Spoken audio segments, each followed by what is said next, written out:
women are seen like they cannot do decisions, they cannot make decisions. I think if you look a lot at the household level, when a conflict happens or something happens, it is usually the responsibility of a woman to make a decision that's best interest for her and for her home. So it's not about drought, there are also floods. We have seen that in Garissa, where we have seen farmers and pastoralists losing over 100 cattle. And what are the specific strategies that we can use to address the legal and policy barriers that are hindering women's active participation in governance and peace building?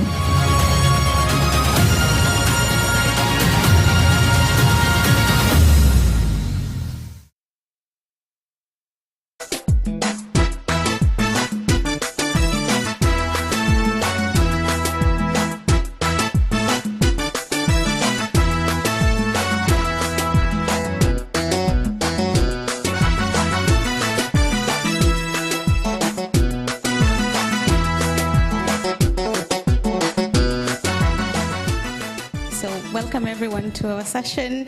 As you heard, my name is Akirma Alim. Welcome to the Kiana podcast series, where we embark on an insightful journey through the complex Garissa County landscape. I'm your host, Akirma Alim, and I'm honored to guide you through this round-out discussions on building a sustainable peace. Today I'm joined by Hijra Yusuf and Hijra Bishar and Nemo Yusuf to discuss building sustainable peace in Garissa County, addressing the root cause of conflict. So welcome as my panelists to the first episode. So we'll be exploring the historical context of Garissa County, looking at historical events, grievances that have contributed to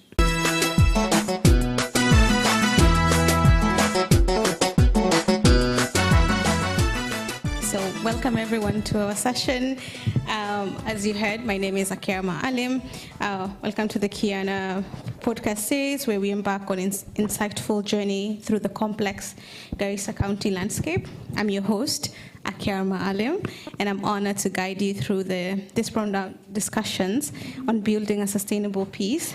Today I'm joined by Hijra Yusuf and Hijra Bishar and Nemo Yusuf to discuss building sustainable peace in Garissa County, addressing the root cause of conflict. So welcome as my panelists to the first episode.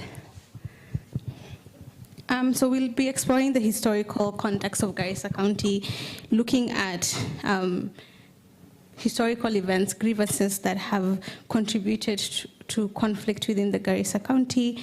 If you could expound on that and give specific examples and the challenges and how they are all interconnected. There are a lot of historical legacies that have impacted several ways affecting the sustainable peace in Garissa County. Maybe if I delve more into it, starting with the interclan conflict that's recurrent like all the times. So interclan conflict is something that has been ongoing. Something that has been going and is still ongoing, with having competition for resources like land, power, and influence, like resources, particularly like land. You see, where the Garissa County people in Garissa County are pastoralists mostly, and then so at the end of it, people compete for these resources, and with the climate shocks like floods and droughts, which like in turn also leads to people having these conflicts. On the other side, if I may, Garissa County is bordering the neighboring country Somalia, and we have the border dynamics there. We have a porous border which carries out illicit activities, which in turn acts as an avenue for criminal activities, which is a thing that's affecting the sustainable peace in Garissa County. Thank you. I want to focus on the part of the political side. We've seen and we've encountered, when it comes to the leadership, it's mostly between the two. So if one, let's say, tribe gets the seat this year, it's going to be total crisis. Like, oh, he gave all the positions to his people and all that. So that results to a lot of conflicts when it comes to, like, who is to be put on position, Nimo, coming back to you, and you touched on clanism and how the two major clans are fighting for the seat, the governor's seat, and one clan not trusting the other.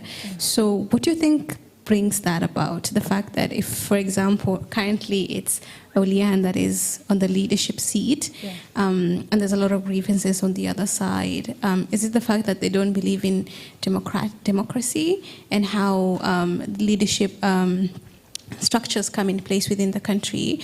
Or is it past events that have led to where we are currently, to two major clans feeling like if one has a seat, then the other people from the other clan suffer for the 5 years? Let me say nobody. I think everybody wants to be in the seat. Nobody wants to give the other person the chance to at least do what they want to do. Even if this person is someone who's good and capable, he doesn't have the opportunity to do the best because he feels the pressure from everywhere is just too much. So, and another thing I want to say is we are Muslims and we always have the Quran as the reference. And Allah says in the Quran that وَجَعَلْنَاكُمْ شُعُوبًا وَقَبَائِلَ لِتَعَارَفُوا, like He has created us in tribes so as we get to identify ourselves. Not as, now you've seen even in the Syrian everywhere, everybody has a flag. So I'm wondering like where is this coming from? You get the thing. So I'm like, this tribes is just a matter of us getting to know each other, not us fighting against each other. So to answer that question, I'll just put it as, it's just people not trusting the person in there, and that person not being labeled as who they are, but as where they're coming from. The international actors, like the non-local organizations, have taken steps in creating awareness on the importance of accountability and the importance of eradicating clanism for the betterment of their county. You see, with comparing to the larger country on how they're progressing well with the local government that has been introduced as in the devolution.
everyone. Welcome to the Kiana podcast series, where we dwell in deeply essential topics concerning Garissa County. In episode 2, we explore the climate change, resource scarcity, security in Garissa County. I'm your host, Akiar Maalim, and I'm joined by the esteemed panelists, Hajira Bishar, Kauthar Ahmed, Zamzam Sirat, and Joyce Wamaida. So the first question, we'll begin at looking at the complex interplay between climate change, resource scarcity, and security. How does climate change expert resource scarcity and impact security landscape in Garissa County? Please give examples and the challenges and how they're all interconnected. And most of the people here are pastoralists. And so when climate change happens, and so there's a lot of drought, then there are only very few water points around the county that can survive the drought. And so as a pastoralist, and I know there's a water point somewhere, I will not consider it belongs to a different community, because the communities who live here are very diverse, especially since the land and the water points are community owned. And so if community A wants to go to the other side and get water and pasture for their animals, then and they are not able to get it from where they live, they just go and they do not consider the local elders that live in the place, because my animals are dying, and these are like 500 animals, and that is probably one person. Garissa, the backbone of the community is pastoralism. And so if they come to this side and they take the water, and these other community as well, maybe they've been trying to ration it, saying every community, like every village will get this day. So another person just comes and takes it. That brings about conflict. And a lot of the conflict in Garissa County, when it comes to climate change issues, it's water and pasture, mainly resource-based conflict, yes. Climate change per se is not about drought. There are also floods. We have seen that in Garissa, where we have seen farmers and pastoralists losing over 100 cattle and also livestock because of excessive rains. So I have seen the government teaching them on how the practices and also telling them how to move. If the rain seasons are coming, how will they move from this place to another place, a place that is more secure than the place they are in. Yeah. I think I can. Okay, so I'll talk about the Chief Act. The Chief Act was enforced well during the 70s and the 80s in terms of resource management. And what it used to do is we have the range animals called the Gile in Somali. So what they used to do is when we have the wet seasons, they will move far away from the river belt, and where they will go graze. And during the dry seasons is now when they come and move to the wet areas because of pasture. So according to what I believe is that during those days, the resources were shared very well compared to what is happening right now, because with the new constitution that we have 2010, that was placed in 2010, the constitution has given us the democracy to, move around. And there's a lot of laxity that I see with the communities, because during those days the chiefs used to share the resources very well. Yeah. Maybe to add on that, my colleague Kauthar mentioned something on men going on with the looking of the pasture and water for the livestock, but you see who is left behind? It's the woman as the head of the family, young women. Older women, young women at the same time. They have to look for livelihoods. They have to look for water to carry living on. So, and you see the distances in which these people go and look for these livelihoods or the pasture or the water is far. And what happens to that woman? Gender-based violence comes on. You see, that is where the issues of rape come on. That's where the issues of early pregnancies come from. And I think that is one of the main challenges that is being faced by women-headed families with the light of climate change and men being away from the households.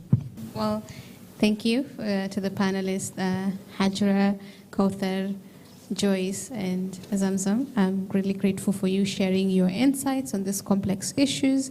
In this session, we were exploring the interplay between climate change, resource scarcity, and security, the effectiveness of sustainable resource management, and the influence of gender disparity. We're hoping through the series we'll encourage civic engagement, empower voices, particularly for women in Garissa.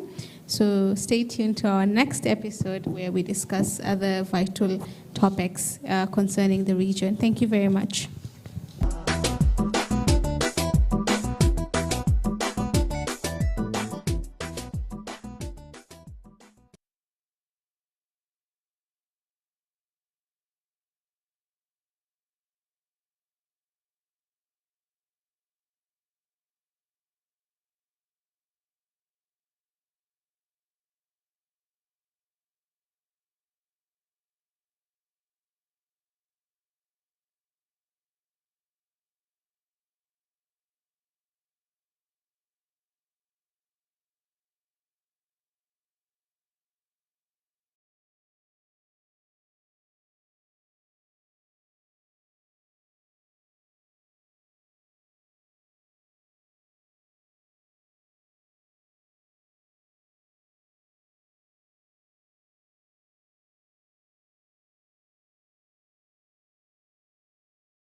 Is arid and semi-arid lands, enlighten us on matters governance, security, peace, and climate resilience.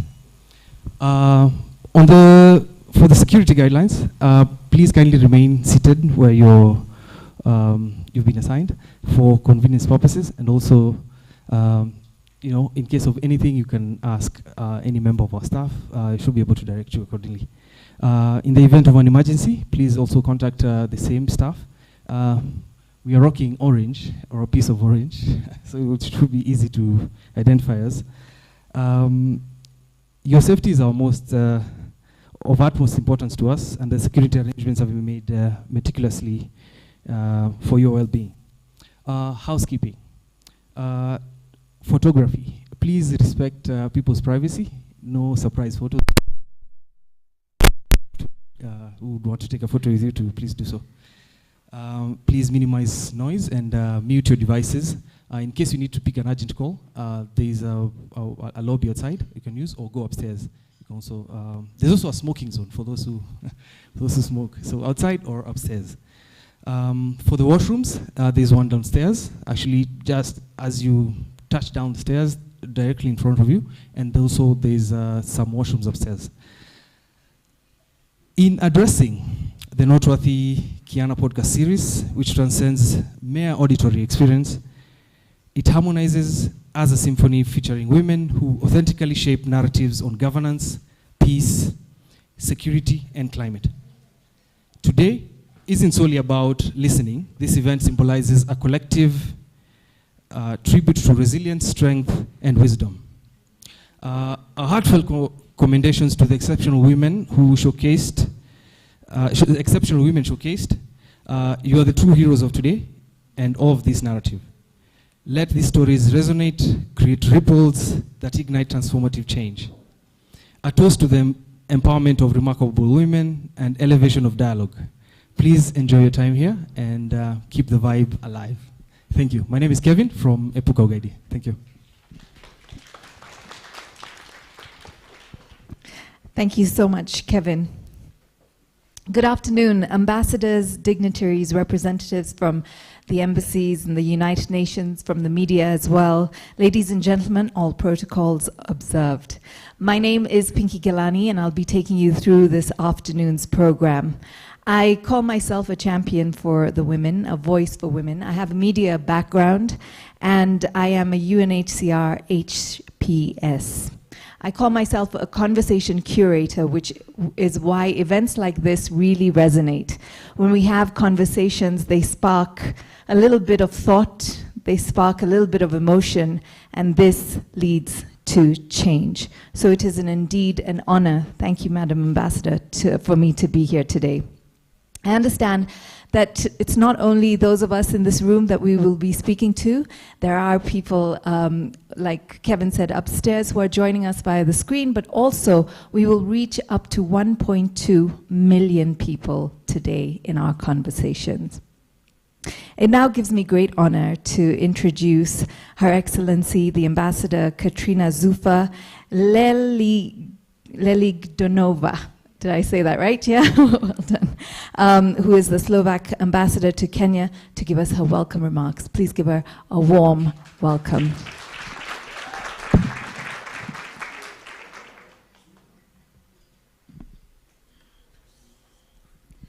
Thank you very much. I'll be very brief because I can't wait to hear thought-provoking and hopefully reality-changing dialogue that we might have and the outcomes to follow. But nevertheless, ladies and gentlemen, the representative of the Office of the President, then the Youth Ambassador, Charlene, the ambassadors, UN representatives, their colleagues, ladies, gentlemen, their friends, most of all, and everybody watching from the further region of Kenya.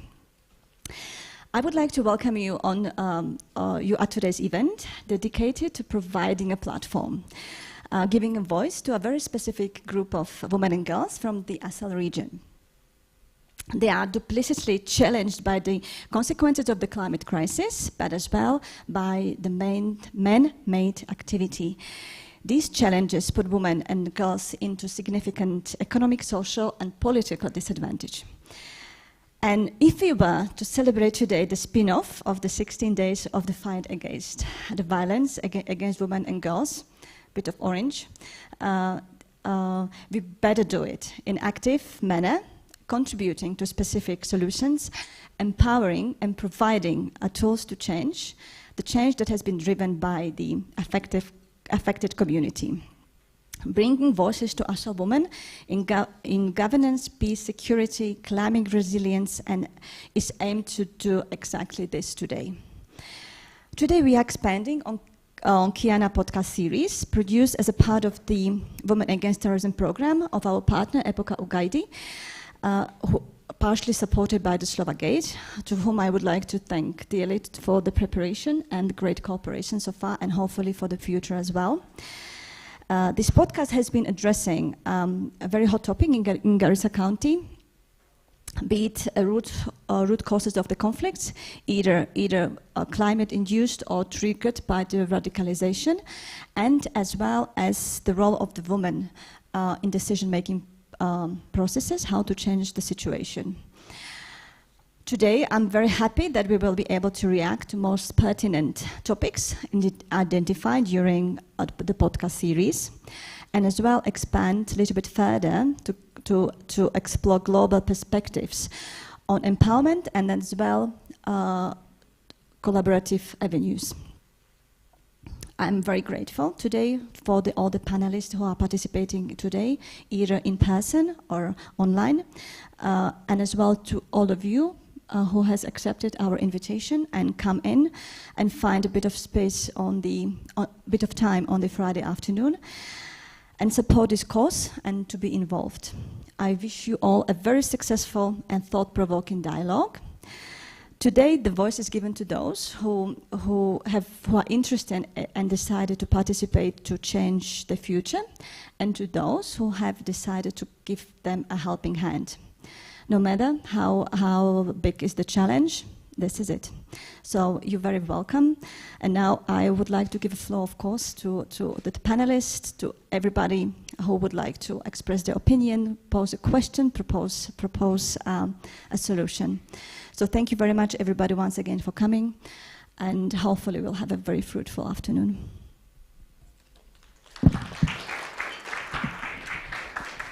Thank you so much, Madam Ambassador. And before we introduce the panel, it gives me great honor to introduce our keynote speaker. Harriet Chigal was supposed to be here and speak, but she's away for the 16 days of activism. But representing her is somebody who she holds in very high esteem. Mr. Masiga Asunza is an accomplished program management specialist. He's renowned for his work with Kenyan governments, national and county level, civil society organizations at all levels, development partners, and private sector. Currently, Masiga works with the Executive Office of the President, Office of the Women's Right Advisor as a Director, monitoring, evaluation, reporting, and learning. He holds a Master of Arts degree in Sociology, and it is from the University of Nairobi, as well as a Bachelor of Arts degree from Kenyatta University. He holds an international diploma in teaching, training skills, notwithstanding other professional short trainings and courses. Masiga is committed to advancing gender equality and social accountability, which has earned him recognition and awards. He continues to be actively involved in initiatives that promote sustainable development and citizen engagement. Please put your hands together for our keynote speaker today, Masiga Asunza.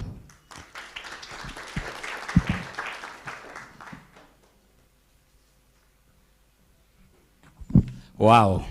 Good afternoon, everyone. That has been such humbling introduction, and I hope all of us are well. I'm here on behalf of my boss, Honorable Harriet Chigai, who's the President's advisor on women's rights under the Executive Office of the President. She was to be, she's been asked to be away to do other duties, so that's why I'm here. So whatever I'll be saying is what she will have said, but probably in a male's voice rather than, yes. So that's what I'll be doing, and I hope I won't be able to have it's not a long one, it's a very short speech, and I guess all of us are energetic this afternoon, being a Friday, and whatever we are going to discuss about is something that is so key for us, because we are saying that we need to be able to bring everybody on the table. Even the ones that have been left behind, they need to be brought on the table. So, good afternoon, esteemed ambassadors, respected delegates and colleagues, all protocols observed. I am deeply honored to join this gathering of distinguished diplomats, high-level dignitaries, and devoted advocates for peace and security.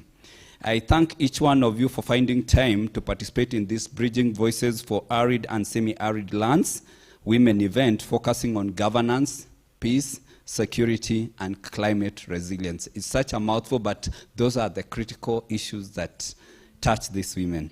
This is a topic of utmost significance. I am representing a country that is steadfast in its commitment to achieving lasting peace, security, and prosperity for all its citizens. In addition, now, Harriet, I am here as a servant of women and girls of Kenya.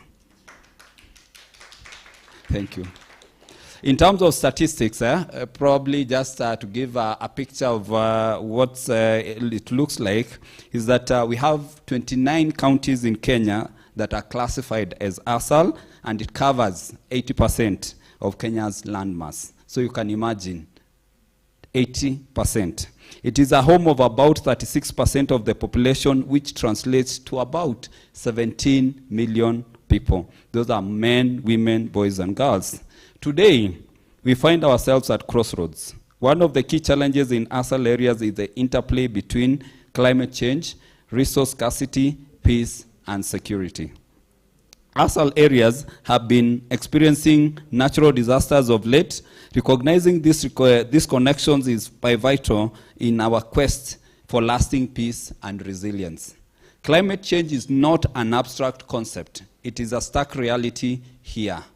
Climate change is an environmental crisis.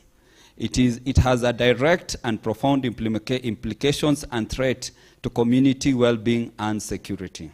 Ladies and gentlemen, women in particular bear the brunt of its extreme and diverse impact. Climate change exacerbates existing inequalities, and women are often the most vulnerable. For instance, resource scarcity can fuel conflict, and security is paramount to peace. Clearly, this is not just a women's issue, it's a global concern that affects us all. These intertwined challenges demand our collective attention and innovative solution. To address this, we must explore and highlight successful and promising sustainable resource management interventions. Empowering communities to adapt to climate change while preserving their livelihoods is a key to building resilience.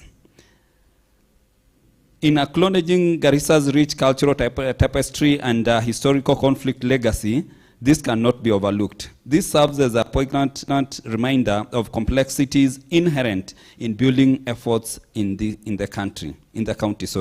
In order to move forward, we must acknowledge this past and understand the root causes of conflict that have plagued the county for far too long. It is here, amidst challenges and opportunities, that we find true essence of resilience. This resilience defines the entire ASAL region. Ladies and gentlemen, identifying ongoing initiatives and the impact on peace efforts, it is essential to identify and evaluate the ongoing initiatives in Garissa County and their impact on peace efforts. We need to build on successful approaches and learn from challenges. This is to create a more effective strategy for lasting peace in the region. Traditionally, top-down approaches have often fallen short of delivering lasting peace. We must involve local communities, understand their grievances, and work together to address the underlying issues causing unrest. The heart of our discussion lies in recognizing and amplifying the pivotal role that women play in peace and community leadership. Women, often the unsung heroes, possess a reservoir of resilience, creativity, and agency that support the very social fabric of our communities. However, we must acknowledge that women face formidable barriers. These barriers inhibit their full and meaningful participation in governance structures. Ladies and gentlemen, when women are given equal opportunities to lead and participate in decision-making processes, we witness a transformative force that transcends borders and generations.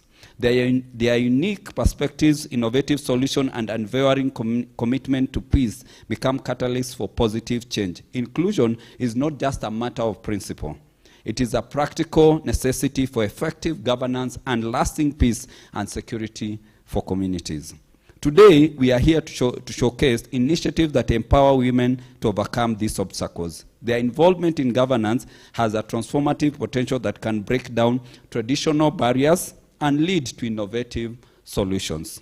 This is in pursuit of inclusive governance processes where women are at the table. For women to thrive and contribute meaningfully to society, we need fundamental support initiatives. Such initiatives are programs that foster economic empowerment, provide education and skill building opportunities, and enhance access to healthcare. In addition, technology also plays a very important role in terms of how to support addressing some of these such complexities. In tandem with peace-building effort, we must address the critical issue of radicalization and extremism. This calls for a community-led approach that recognizes the factors that contributing to vulnerability and marginalization. By empowering communities with localized strategy, we can effectively counter radicalization and build a more secure future. To truly understand the complexities, we need to examine the intersections between vulnerability, marginalization, and extremism. By empowering local communities with localized strategies, we can effectively counter radicalization and build a more secure future. Ladies and gentlemen, It is with this recognition that we emphasize the need for a nuanced approach to peace building. We understand that complexities of conflict resolution require multifaceted strategies rooted in local insights and wisdom.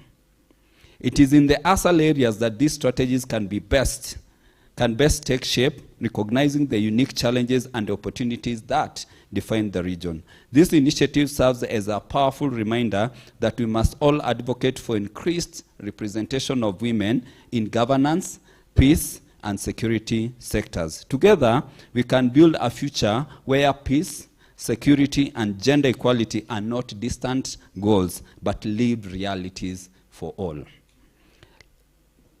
Let this be a rallying call for all of us. It is a vivid demonstration of the transformative power of collaboration.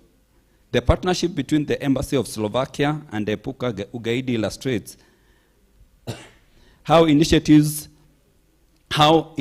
like Women Against Terrorism can lead to enduring change. However, let us not pause here. We need more initiatives, we need more collaborations, and more voices at the table. As we convene here today, we bear a collective responsibility to bridge the voices of the ASAL women, to enhance governance, promote peace, ensure security, and build climate resilience. Women's rights are not just aspiration, but lived realities. By bridging voices, acknowledging the past, and empowering women as the key agents of change, we can build a brighter future for all. This is a subject that holds the potential to transform the lives of women and communities in this country. I thank all those who have been part of this momentous occasion. I believe this event will be a catalyst for change. It will ignite a movement towards a more inclusive, peaceful, and sustainable world. In the words of the late Nobel laureate, Professor Wangari Maathai, she said, "It's the little things citizens do that will make the difference." Thank you.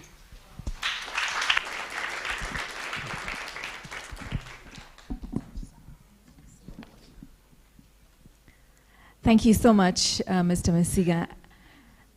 And you know, as you said, women are often the unsung heroes. Also, what resonated was inclusion is not just a matter of principle. It's something that we must do. Just to take you through the afternoon, we're going to begin with our first panel, and then we will have a short break, and then we get into our hybrid session, and then there will be a few calls to action, and then there will be a cocktail. So it now gives me great honor to start our panel discussions. I will introduce our panelists and ask them to come and take their seats, and then we will get into their intros as well, the more detailed intros. So please put your hands together for our panelists. Ms. Charlene Ruto, Dr. Elizabeth Pantaren, and Mr. John Joroge Musheru. Please have a seat. I hope our panelists will get their microphones. In the meantime, allow me to take you through each panelist and their introductions. And I feel introductions are extremely important, just so you know that who we're talking to and what they've achieved. Okay, the chair is too high.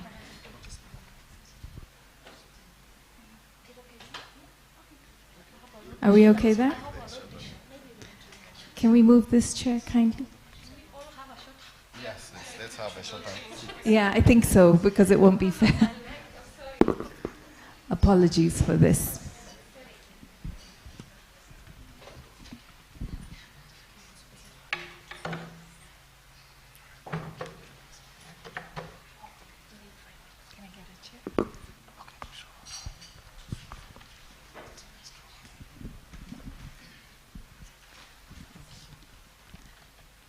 Thank you so much. All right, so I will begin with Ms. Charlene Ruto. Charlene Chelagat-Ruto is a youth champion and advocate for climate change action. While acting from the bottom up, she has ensured that the youth of Kenya have a voice in leadership. She is steering affirmative action by creating platforms for the youth to access job and entrepreneurship opportunities while advocating for sustainability and the progression of the youth in education, improved livelihoods, and inclusion in governing policies. With a Master of Business Administration and Hospitality Management and a Bachelor of Arts degree in Public Relations, her prowess and in the facilitation of efficient service delivery while ensuring maximized results is unmatched. In revitalizing the role of the youth in governance and taking up proactive roles in corporate decision-making, she has in tandem brought in new and innovative ideas into existing structures put in place for progression and attainment of set goals. She's keen on offering practical solutions for young people in her core passionate areas of youth empowerment and mentorship, sustainability and climate change action, smart agriculture, technology and digital literacy, among others. Please give her a big round of applause and welcome.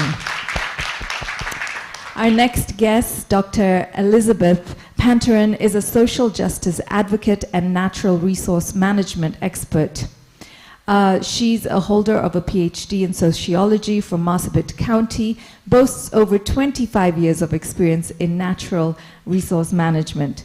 She is recognized as an expert in conflict resolution, peace building, and governance in ASAL counties.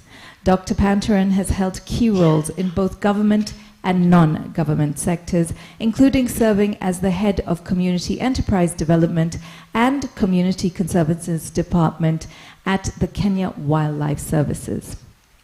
Additionally, she chaired the Nyayo T-Zones Development Corporation Board. In the NGO sector, she has contributed significantly to the Northern Rangeland Trust as the Chief of Programs and Governance, focusing on governance, leadership management, social accountability, equity, and accountability in community conservancy boards of management. Her work has extended to fostering peaceful coexistence between warring ethnic communities in the upper eastern and northern regions of Kenya, addressing conflicts related to scarcity of natural resources. Dr. Panteran has been a prominent speaker in Women in Politics and Governance forums organized by Democracy Trust Fund Kenya. Welcome, Daktari. Please give her a round of applause. And finally, you know, they say ladies first, which is why we come to the gentleman last. John is a seasoned professional with over 15 years of expertise in international development, humanitarian aid, and peace building. He has held leadership roles within national and international NGOs across Africa, Asia, Latin America, and the Middle East. Equipped with a BA in political science, an MA in developmental studies, and an MBA, John brings a multidisciplinary approach to his work. Beyond his impressive academic and professional achievements, he is a fervent advocate for social justice and climate justice, embodying a deep passion for making a positive impact on global issues.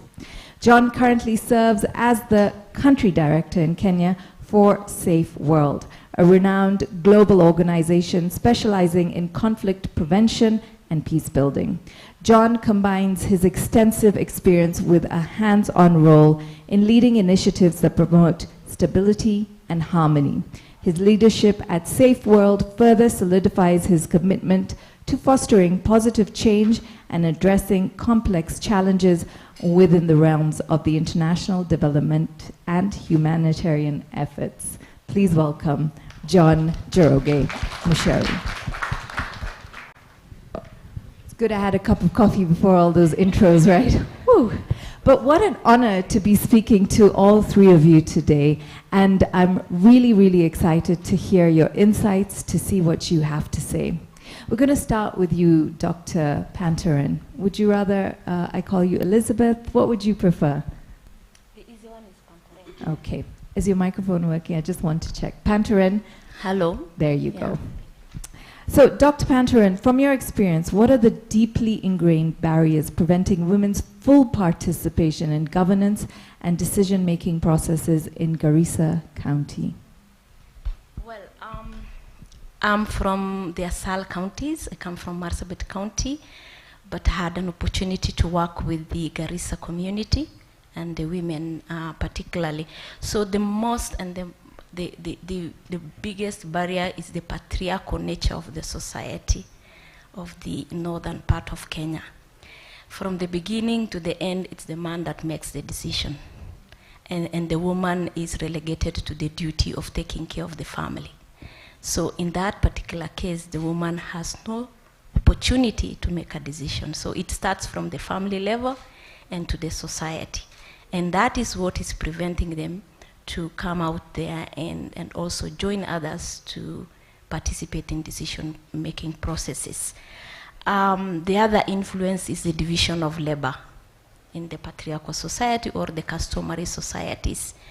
There are jobs that are predominantly meant for men, and there are also jobs that are meant for women.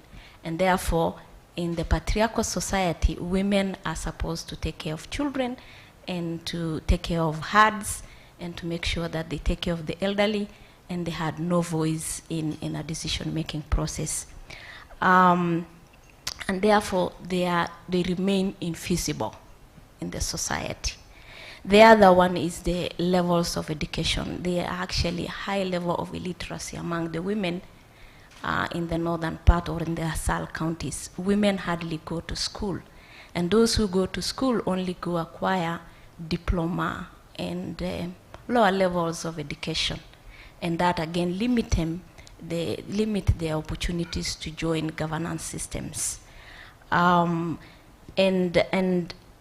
the illiteracy levels are contributed by what we call early marriages and what we call teenage pregnancies.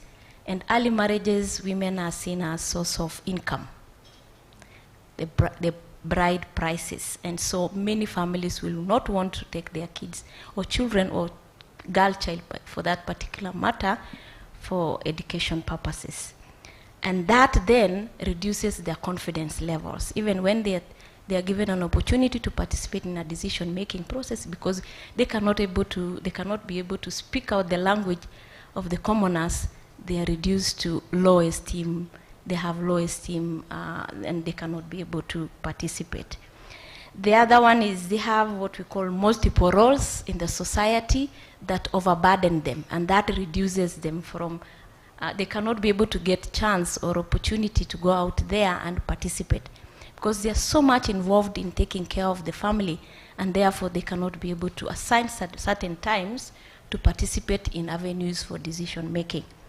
There is also a perception, a negative perception towards women in the northern and Garissa County, and that as they are seen as they have inability to lead.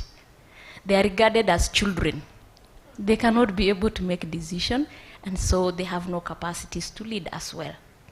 And therefore, that also discourages them from participating in decision-making processes. They themselves lack interest.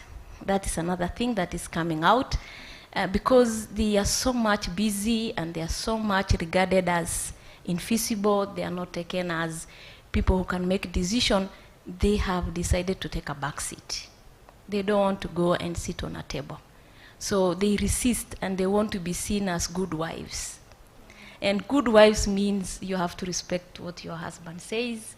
And I'm sure those ladies at the corner would relate with what I'm saying. My right corner. Yeah, so they themselves have accepted that they cannot make decisions.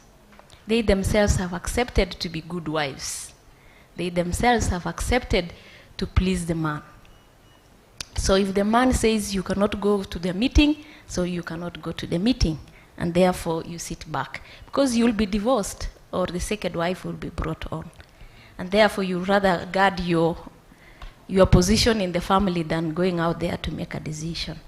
And so, yeah, so that is, they have to work on the mindset, including me. I'm not away from that particular group of people. The other aspect is they are actually the highest in terms of poverty levels. Women are the highest, the poorest of the poor in the northern part of Kenya. They cannot access to or control resources. In this case, livestock. They don't own in livestock, it belongs to a man. And therefore, if for the northern people, I mean, wealth is a definition of power. The more wealthy you are, the more powerful you become, and the more you're consulted for decision making.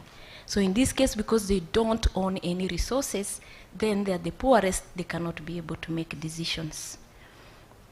So they are regarded as non-leaders, and because they cannot be able to make decisions, they become submissive, they become obedient, and they try to be dependent on men and followers. They cannot speak in public because they have no mandate to speak in public.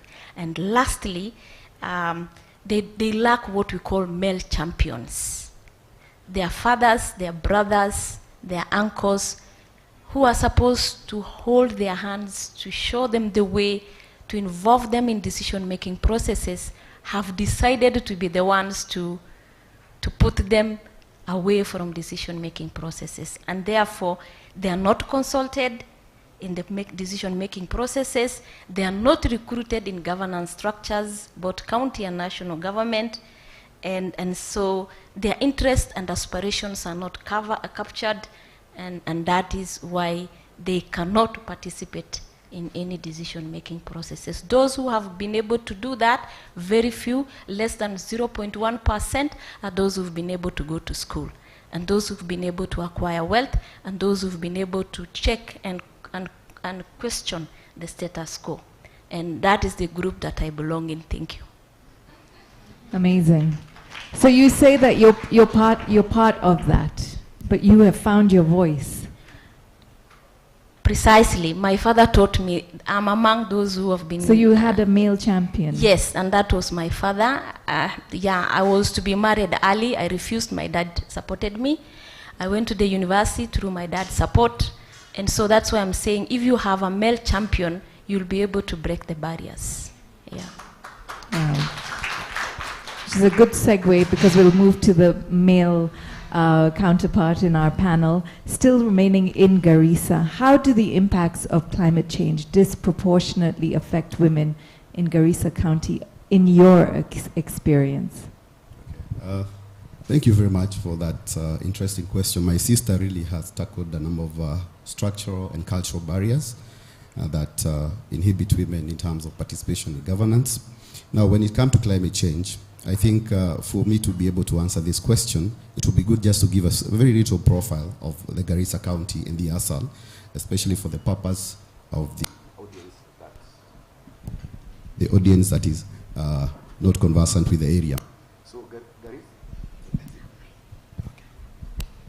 So Garissa County is one of the 29 counties that actually comprise the arid and semi-arid lands in Kenya. It is about 44,000 square kilometers with a population of about 850,000 people.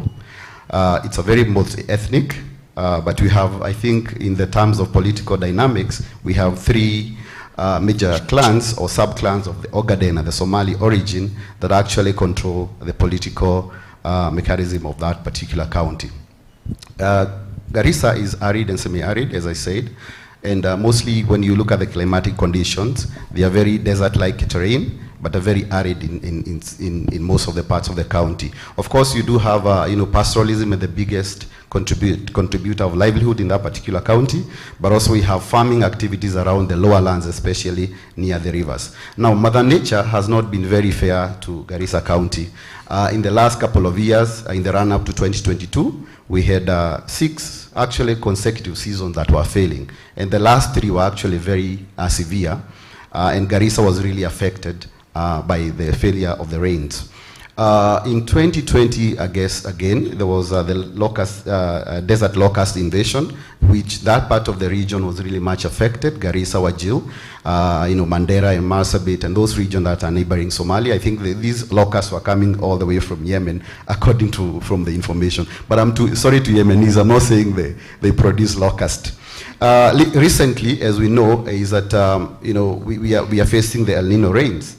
And if you look at the news in around, is that the ASALs have been hardly hit by the El Nino rains. If you look at Garissa, if you look at Wajir, if you look at Marsabit, there's flooding all over. So Mother Nature has not been very fair to Garissa County and other part of ASAL. So to answer the question of how women have been affected by the issues of climate change, I wanted to give that kind of a profile. So you saw the kind of climatical conditions and realities that actually the woman in ASAL, and in particular Garissa, is actually faced with every other day. So the first one is, I'll go back to what my sister has said, because society, culture, structurally, women have very defined roles to take care of the elderly, to take care of the children, to fetch firewood, to fetch food, amongst other, defined roles.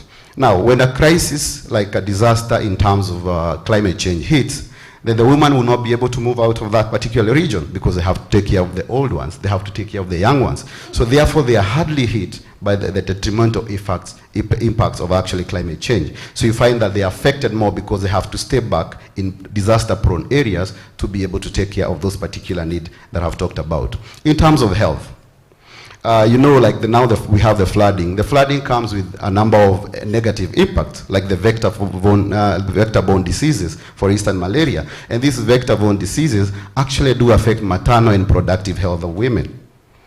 Equally, disasters like climate change come with food insecurity because you cannot produce food.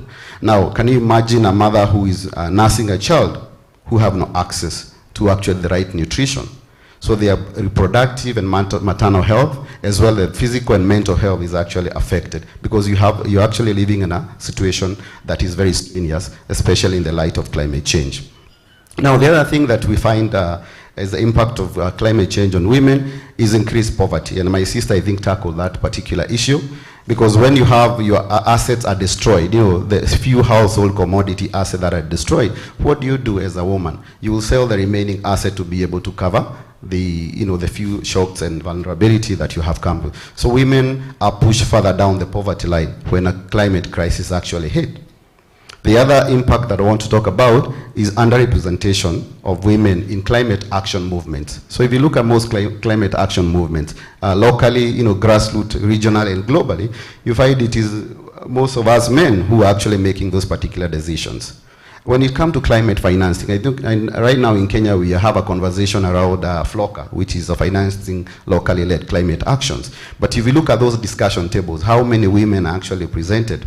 So that will translate, of course, further into fewer funds going into climate action that are women-led.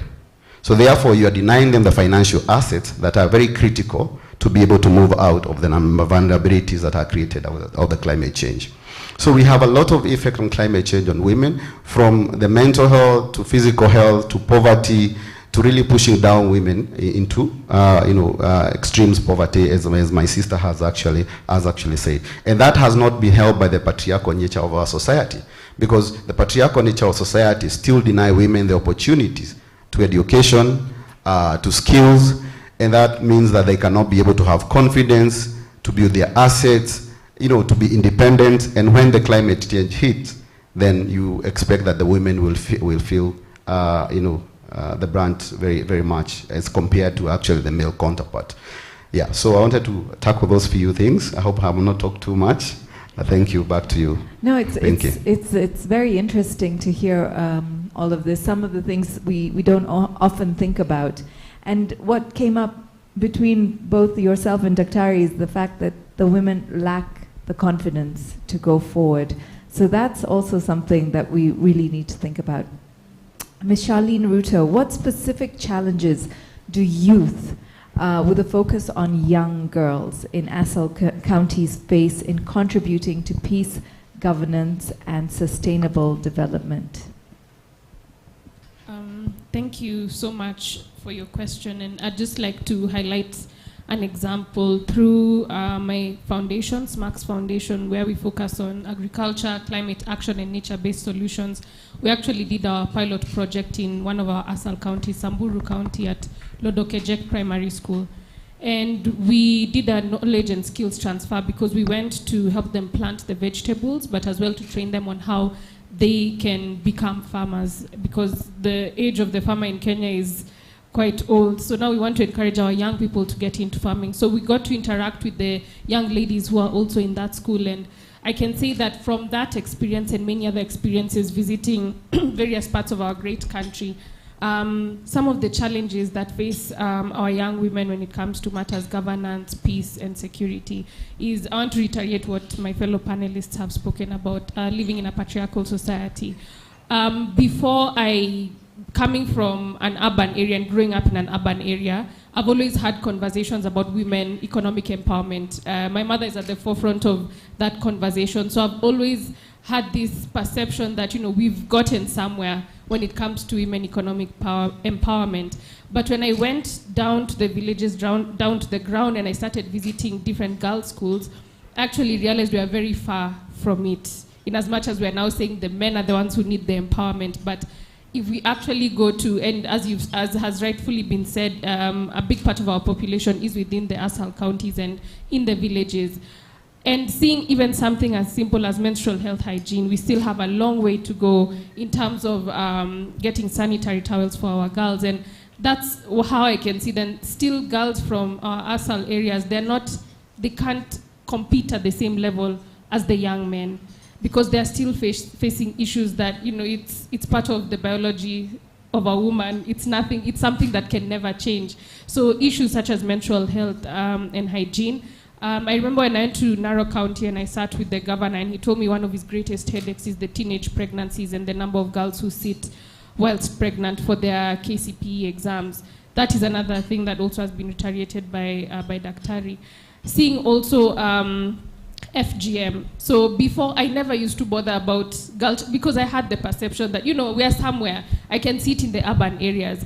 But knowing that a number of our counties still have a challenge with FGM, and recently I was in a neighboring county to my home county, Elgeyo Marakwet, and we had some Birir girls, and we were speaking to the young women about the FGM issues that are there, that they should be the ones at the forefront to say no. And the principal was whispering in my ear at that very time that she knows a number of them who underwent the cut during the holidays that came before the time they were in school.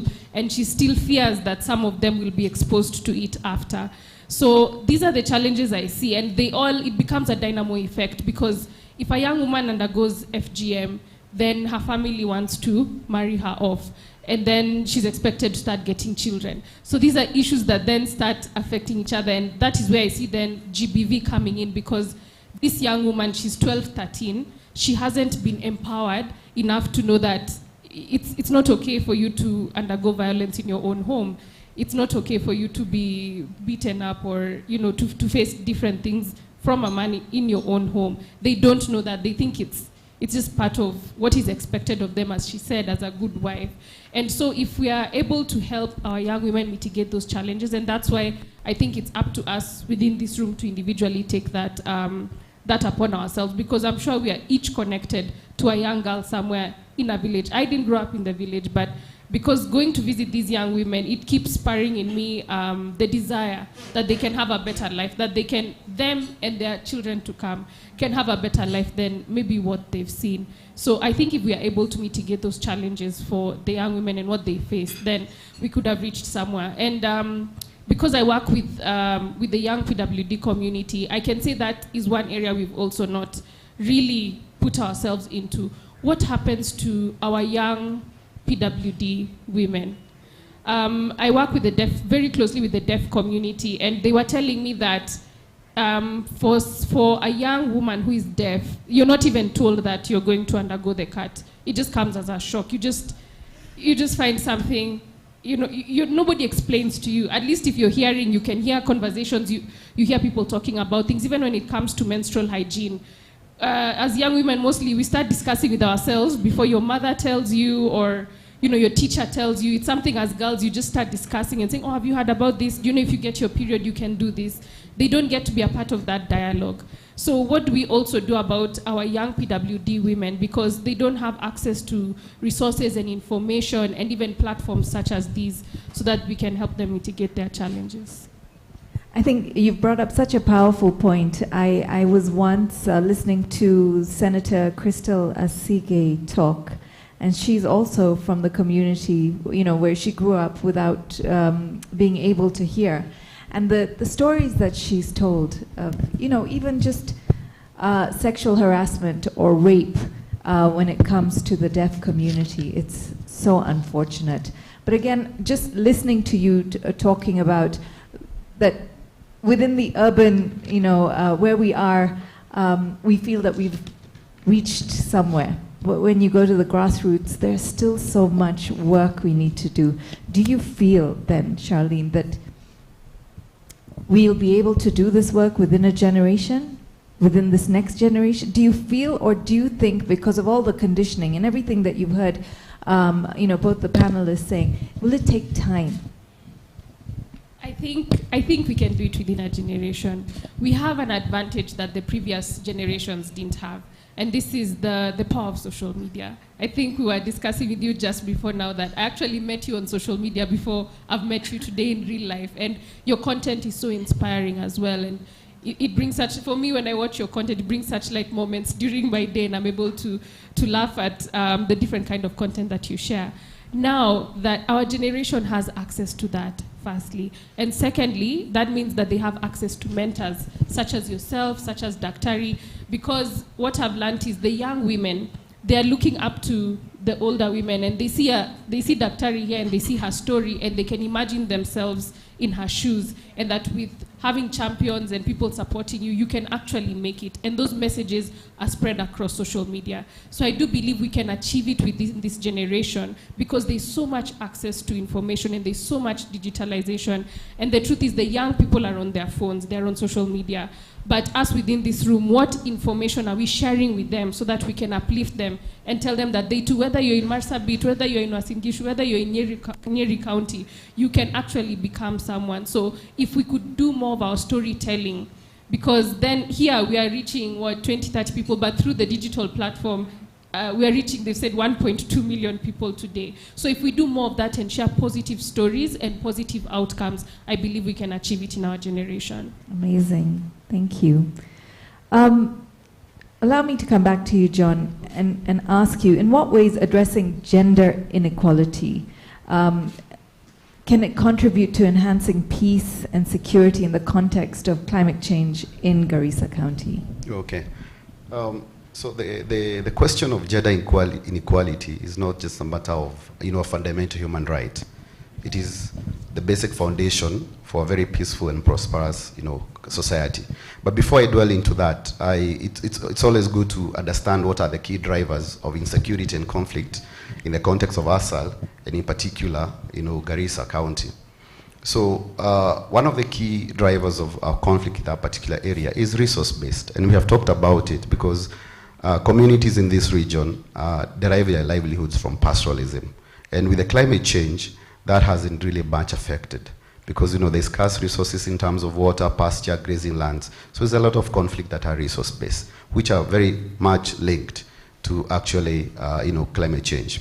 The second one is the proliferation of small arms and light weapons. As you know, Garissa also borders a number of counties that are unstable, but also borders Somali. So there's an influx of small arms and light weapons, which has really fueled the conflicts and insecurity in that particular region. Another is interclan conflicts. I mentioned that in Garissa, the dynamics revolve around about 3 clans. So whenever they have business rivalry, competition over resources, political or otherwise, then you expect there's a number of conflicts that do appear within that particular county. The other one, of course, political competition. We all understand in our country, when we have every cycle 5 years, we have elections, and that really fuels a bit of conflict. The other things like, the influx of a number of people, especially the refugees. We know Garissa hold like the Dadaab, for instance, so the influx of a lot of refugees in that particular part of Kenya, but also the youth bulge, and Charlene has actually mentioned about it, because the youth bulge is actually a demographic dividend in this country, but if it's not well tackled, then becomes actually a crisis. So you have youth who are very, highly unemployed, and it's easily for them to be able to be recruited in illicit gangs, illicit gangs, Al-Shabaab, a terrorist group, and others. I think historical marginalization has to be re-emphasized because that rich part of the world, part of Kenya, the ASAL especially, was historically marginalized. So we denied that particular region a lot of resources that were needed to secure that particular region. We denied the social amenities, the security apparatus, amongst others. And I think if you go back to the sessional paper number 10 of 1965, you can see actually how we actually viewed the ASAL as very insecure, should not be developed. Things like pastoralism is very irrational. So there's that historical marginalization which has also carried over. But I think when we got the new government of Kibaki, at the decades, we got at least recognition that ASAL can actually contribute towards the GDP of the country, and we had the sessional paper number 8, of 2012, which actually created the ASAL policy. So you can see all those factors really affect or contribute to insecurities and conflict within the ASAL. However, as we said earlier, the women actually get affected by insecurity in a different way. But addressing gender inequality can actually contribute towards actually improving the security situation of the ASAL, and in particular the Garissa. Studies have shown, and where we work as Safe World, for instance, we have shown that whenever women are involved in negotiations, mediations, and peace agreements, those peace agreements actually have a 20% more chances of actually surviving an even longer term engagement. So when the women lead the way, we find that we have better chances of peaceful resolution of conflict within those particular communities. We also want to understand that there are a number of women, women engage with this particular, they are involved, they engage with this particular conflict, so they have skills and knowledge that need to be tapped. So therefore, creating gender equality, especially in representation of decision-making bodies. If you go to those mostly counties, you find the Council of Elders make a lot of decisions, especially decisions around resource sharing, peace committees, cross-border dialogues, amongst others. But you find that majority of the people in those committees are actually men. But when you have women involved in those committees, then you increase participation of women, you increase decision-making of women, you increase confidence of these particular women.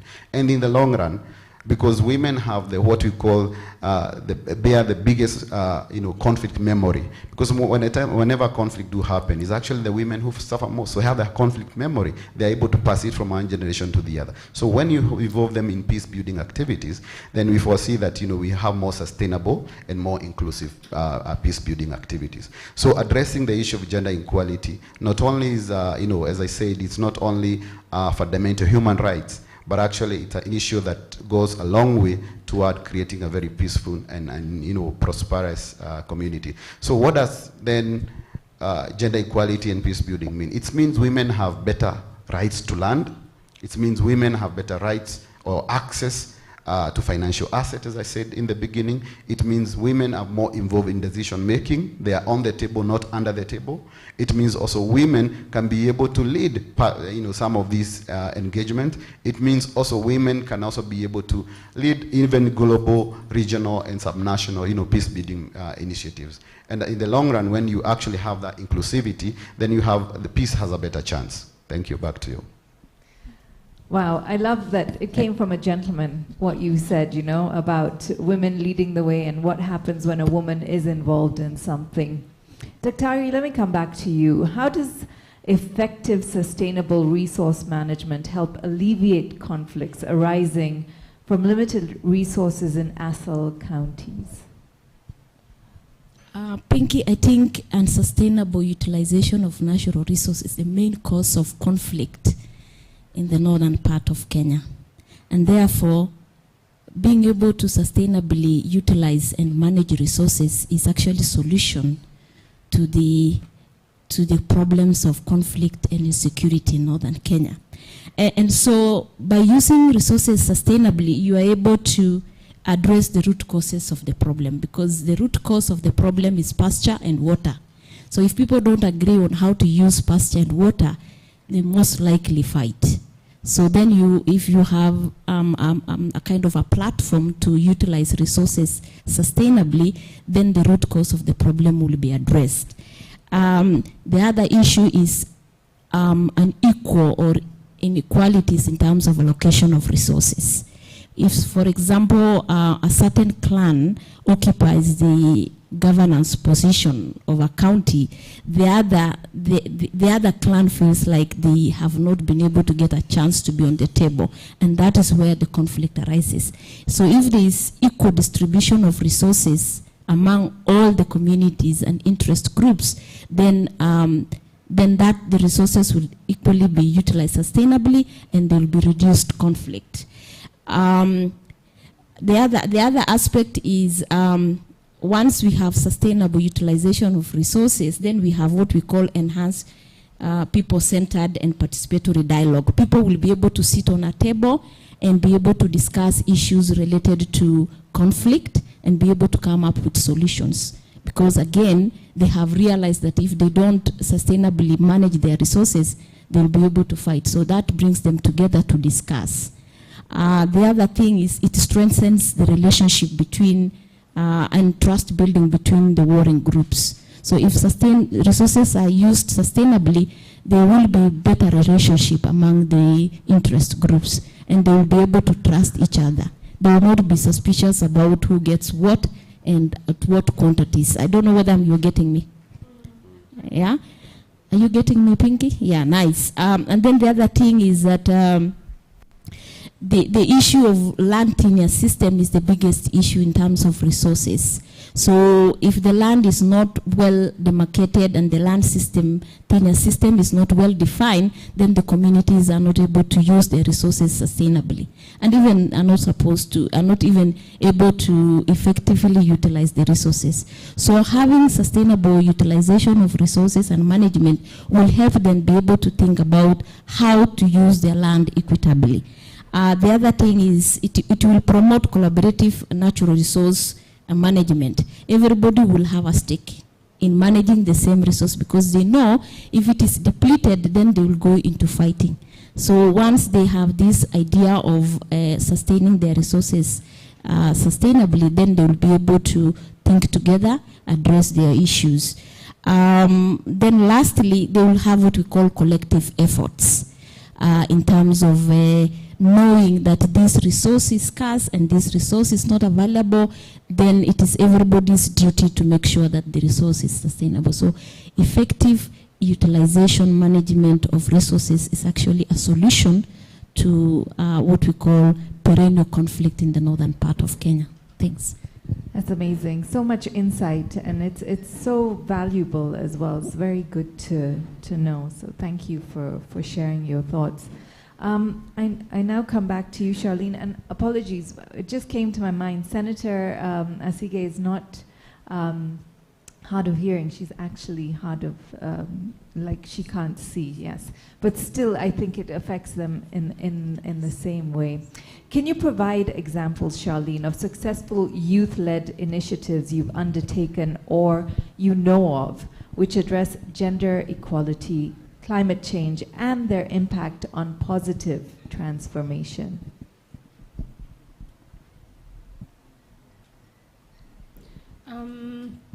I think for about 1 year that I've worked diligently with the young people.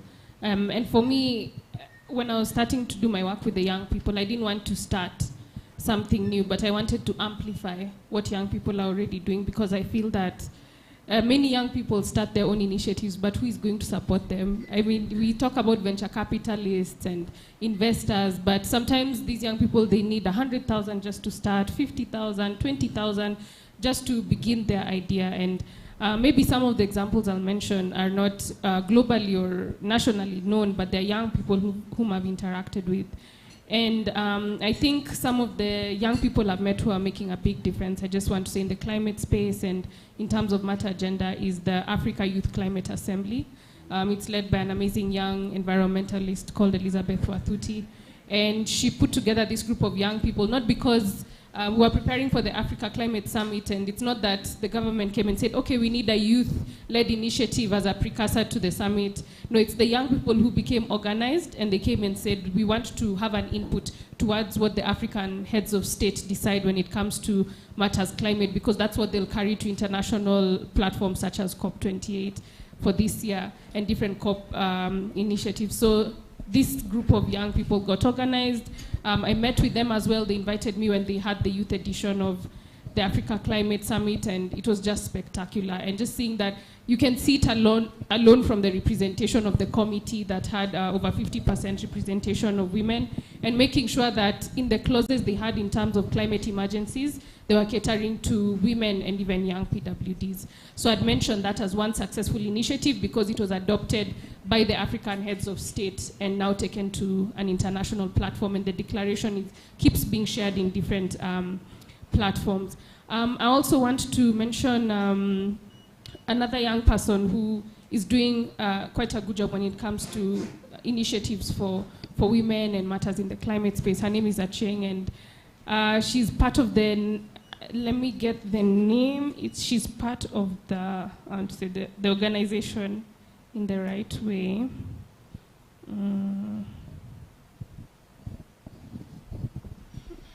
Give me 1 minute.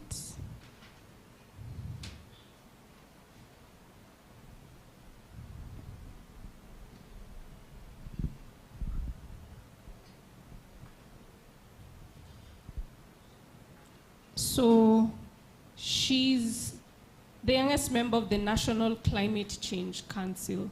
So, and she's a young Kenyan below the age of 35. So being in that platform enables her to make decisions for young women within the climate sphere. And in as much as we're talking about young women, I think the men, as we've said, we need our male champions within the space. And I would also like to reiterate the CEO of Mama Doing Good, his name is Dr. Chumo, and he's really been advocating and fighting for women in different spheres, especially in the climate and environment space, as he's been working with the Ministry of Environment before he worked with Mama Doing Good. I think those are successful people and successful initiatives that have been taken within the climate sphere. Wow, thank you so much. I think as we wrap this panel discussion, I'd like to ask each one of you for your final thoughts, some recommendations. Maybe Dr. Ari, I'll start with you, and then we'll come to yourself and then Charlene. For me, I think the most important thing is to bring women to the table. Women are actually the resource users, the critical resource users, both natural and all aspects of resources. And bringing them to the table, you'll have a lot of insights in terms of how to sustainably manage those resources. And so unless you bring women to the table, we will not be able to address a lot of issues. So that is my key thinking. Thank you. I like that. Bring women to the table. John? Yeah, so for me, it is very important to involve women in decision-making processes where they actually hold positions of responsibility. Equally, it's important to give women the right education, skills, digital skills, financial literacy, amongst others, because that will really enable them to build the adaptive capacities. Thank you very much. And finally, Charlene. I think for me, because I have both the exposure of being on the ground and in amazing conversations such as this, my recommendation would be that we let the action recommend the conversation and not the conversation recommending the action. Because it's from the action that we'll actually know what we need to do. We can sit in a nice boardroom and think this is what women want, but we need to interact with them to really know what they want. And I just want to acknowledge one of the young women I've seen. I met her at the FGM forum. She's doing such an amazing young job. She's on the ground. She's at the front line of FGM. And if we can have more stories like hers, she can share with us what do young women and do women want, so that it informs conversations such as this. Amazing. I think so many takeaways from this conversation this afternoon. And I think, underscoring the fact that women need to be brought to the table, we need to involve them more, maybe give them more of a voice. So thank you very much. Please do give our panelists a big round of applause. Dr. Elizabeth Fantarin, Ms. Charlene Ruto, and Mr. John Joroge Musheru. Thank you very much. And now, as we break, ladies and gentlemen, you will be served with some snacks, some tea and coffee. But I will ask anybody who is a speaker today to stay behind, because there are some photography things, some photographs we need to do, as well as the ambassadors. Otherwise, please do take a break. We'll be back in about 10 minutes to continue the next session. Thank you very much.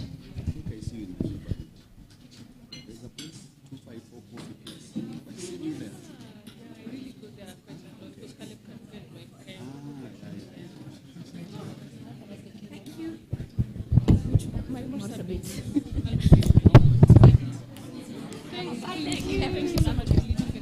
think we need to talk.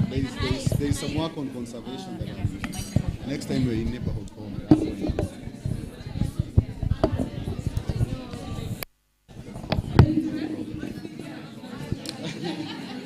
Sorry, it was. Thank you. You're welcome. Is that your number? Wengine ni kina nani? So there's 1, 2, 3, 4. 1, 2. Sit in front and then the rest. So we have how many chairs? I said over my team to talk to you, but we can do something. Let me ask the ambassador how much they are. It's a conversation. Thank you so much. That was amazing. I just need a picture of you guys. Okay. Yeah, I want to go to Marsabit right away. Send me the picture Sorry. for our website. I will. But we're tagging him on all fours. Yeah, but we are tagging. use them for conversation.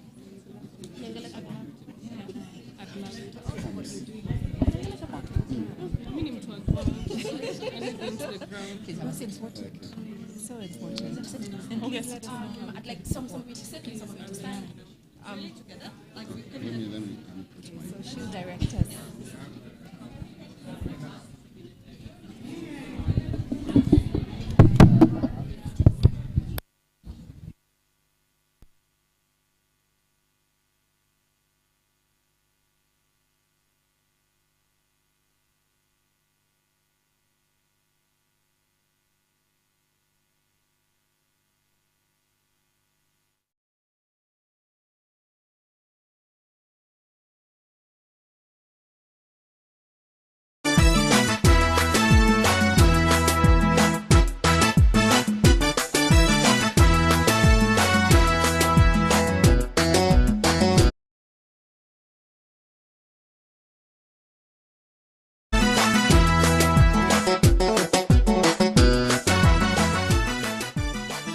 We're moving to gender inequalities and security, and we're going to explore how gender inequalities intersect with security concerns owing to climate change. In what specific ways do gender inequalities intersect with security risk induced by climate change, and how can gender responsive policies and practices be used to strengthen efforts for peace building within the context of environmental challenges? And for the policies to be adopted, I will say to implement the policies that promote gender equality. I feel we already have the gender policy. We have the drafted peace policy that's ongoing right now. How about we have the disaster risk management policy that also was launched, but do we implement them is the question. So I think implementing those policies and also develop climate change adaptation and mitigation strategies that will help these women and equip them with the knowledge they need when it comes to climate change. There are a lot of gender responsive policies that are in place. It's either people choose to ignore, or a lot of our women are not aware about the basics. For instance, they are not aware that the government passed a 2/3 gender rule that is supposed to enhance the gender responsiveness of our constitution. These are some of the things that have been put in place just because just because it looks good on the outside, it looks good to the international donors, it looks good to the outside community that Kenya has a gender-responsive, constitution and policies that have been put in place. But how are we as a community, or how are we as a county government localizing these agreements, the international agreements, to be able to support the rural woman who is in areas that she cannot access electricity, she cannot access water, she cannot access agricultural produce. Some of these areas in Garissa, it's very sad because you see like Boda is the one that takes local, they actually don't take it, they sell to the local women there because the men had already migrated with the animals. So this lady is left with nothing. She has no one to turn to. And her only other way to access things is going for very long kilometers. And I feel like that is a very big threat. And so some of the times they are gotten into these violent extremist groups to be able to be spies. But that is the only source of income she has. So if there was a way to diversify her income, then it would be able to make her safe and also take care of her family. And these women and youth are coming up. There is bargain power in the county level. When we are recruiting the CECs, the chief officers, there is power bargain also. There is that 2/3 gender rule. Women are included in the chief officers recruitment in all the sectors. And you may even see in Garissa County, as so far we have 5 women who are it's called area chiefs in all the in Garissa County. There is that involvement. We also have women who are fighting men in terms of leadership position. So I think we are coming up. And also to add on the same, I have encountered the county government and also the national government. For instance, the Kenya National Climate Change, it has had quite a number of programs even in the institution where they are emphasizing on the empowerment of women and on climate change and also the things to do with planting trees. And they specifically mentioned that these opportunities are for women and also for the ladies, especially in the university. So it is a way that the government and the county government is empowering the women and making sure that they are included in decision making on matters regarding climate change. I think one of the main key things that women do is, let's say, spread information very, very, very quickly. And that is one of the key things that women are acting as agents. For example, they hear there's going to be El Nino, for instance. You will find that if it's the woman who is responsible for spreading that message, and you'll find that even in most species, let's say the assistant chief, I've interacted with a couple of the chief and the assistant chiefs who are women, and they really spread the information accurately and very efficiently. So, yeah. Women use natural resources that are available at the local, at the community level, at the home level, to grow the plants and agriculture. But because they are not in the large scale agriculture, they're not pretty much in the business, so no one are talking about it. Women are lacking in terms of education. If we will do at the grassroots level, if we mentor young girls who are the most affected in terms of climate change related issues, it will be good for the young girls. We will teach them on how to adapt to climate change, the resilience part, what they can offer as young girls. And also maybe to add on the platform, and also one of the key things that I have seen is women stepping on their fellow women. And I think that is something that is finishing us because we are fighting each other.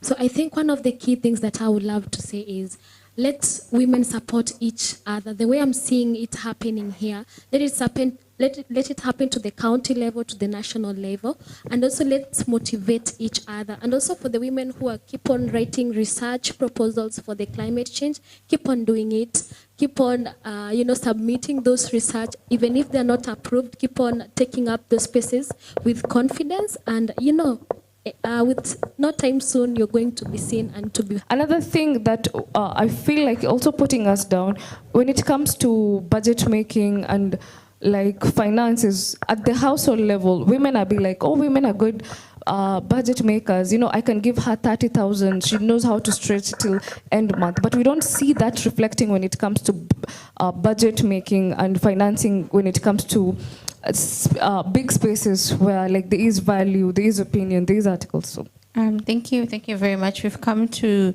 the end of episode 5, and we've dwelled into issues surrounding climate change, gender equalities, the impact on peace and security within Garissa County.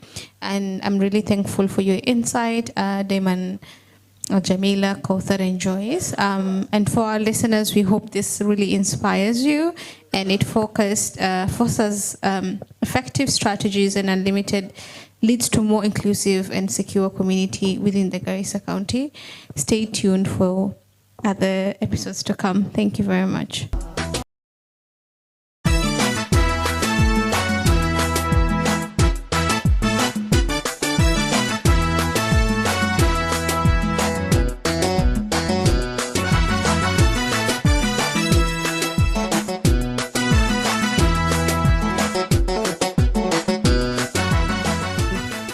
Welcome to Kiana Podcast Series, where we dwell into crucial points in Garissa County.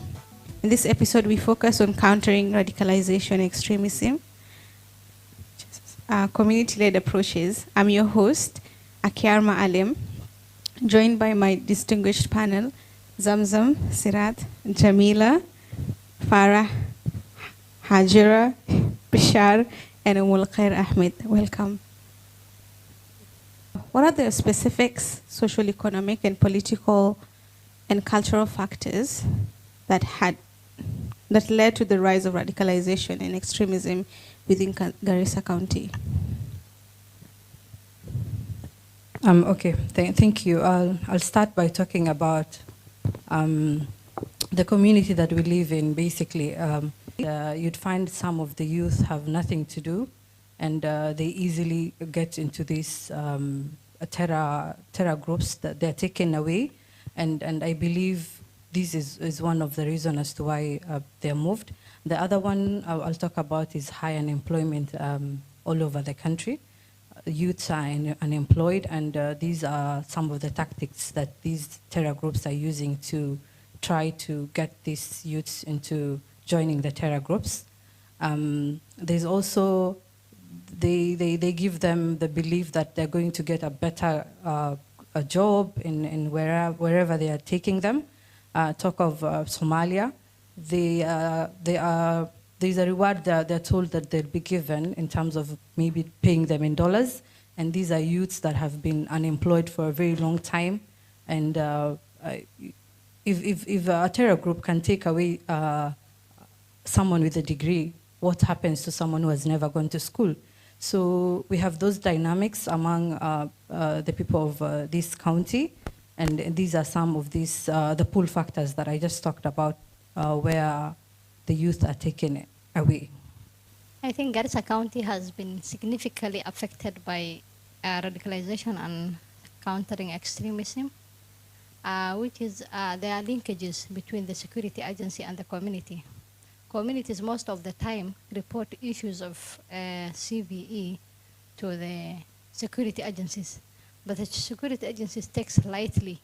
I remember in the year 2015 when Garissa University was attacked. I think 1 month ago, there was prior communication that there will be an attack in the university. But the security agencies take lightly on that, on a light note on that. And later on, it happened. The attack happened actually, and we have lost 147 students in the university. So there are gaps between the security agencies and the communities. The community most of the time fear, because when they report issues to the police, some of the youth are held captive at the police level, and they are even deported as far as Nairobi, and you will not even see those who have reported. So there is that fear from the community side. On the reporting mechanisms, you see in Garissa, I mean in Kenya, I think Garissa is the county that has faced the highest number of radicalization. But still, the government is not providing a platform where the people can anonymously report suspicious issues. At the same time, there is like little or to no agencies that are coming up working on the relationship that the community is sharing with the security agencies. There is absolutely nothing. The border that is, I mean, the border dynamics mostly come from the socio-economic things, activities that we carry out daily as pastoralists, where we move our cattle from one place to another.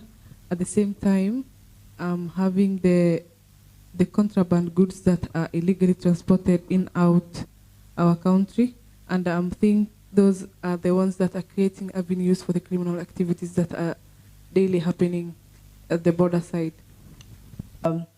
We've seen the beatings that happened in 20.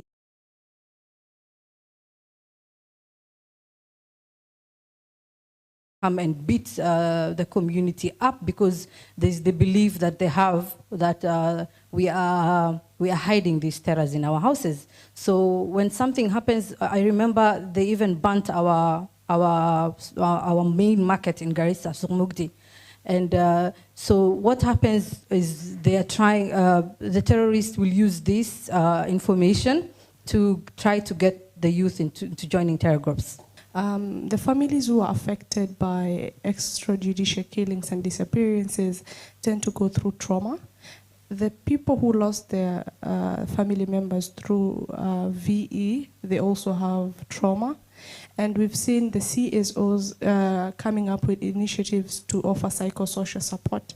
So we've learned that other than physical damage and loss of properties or also any other loss, there is also mental health issues and trauma. What specific narratives, ideologies, or propaganda are employed to radicalize and recruit vulnerable groups within the county? I will add on using the ideologies of the historical injustices done on their people. You see, what is more good than having revenge on someone? So they use the historical injustices ile imetumiwa zamani on like radicalizing these people, that you can have revenge on someone who has killed maybe your grandma, on someone who has massacred your grandpa. So that is also another ideology they use. They spread rumors about the religion that Muslims and Christians are not brotherly. In the 2015-2016 there, after the attack of Garissa University, the terrorist also groups were also attacking the churches in Garissa. And, but the religious leaders in Garissa, especially Sukem, had addressed that. And when even our Christian brothers were going to the churches on Sunday, they were safeguarded by the religious leaders. 20 of them will be standing all over the church to guide them, for them to pass their prayers. So the special religion, they use religion to radicalize, especially the youth.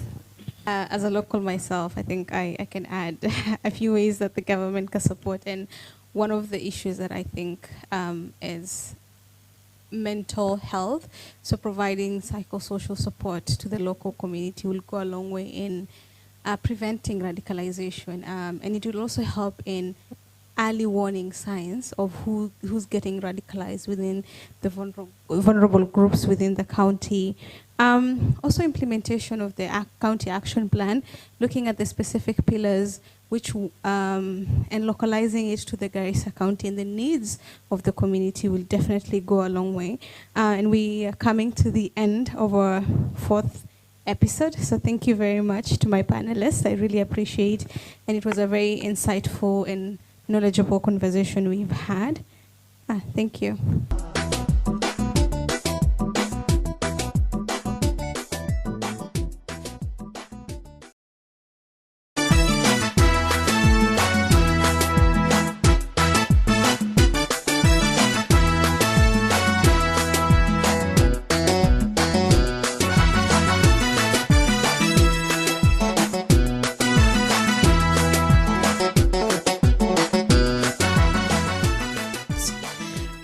about issues of unemployment, and then you are like, the only, I think, job that youths accept is working for the government, and I'd say that is not the only job that you as a young people can do.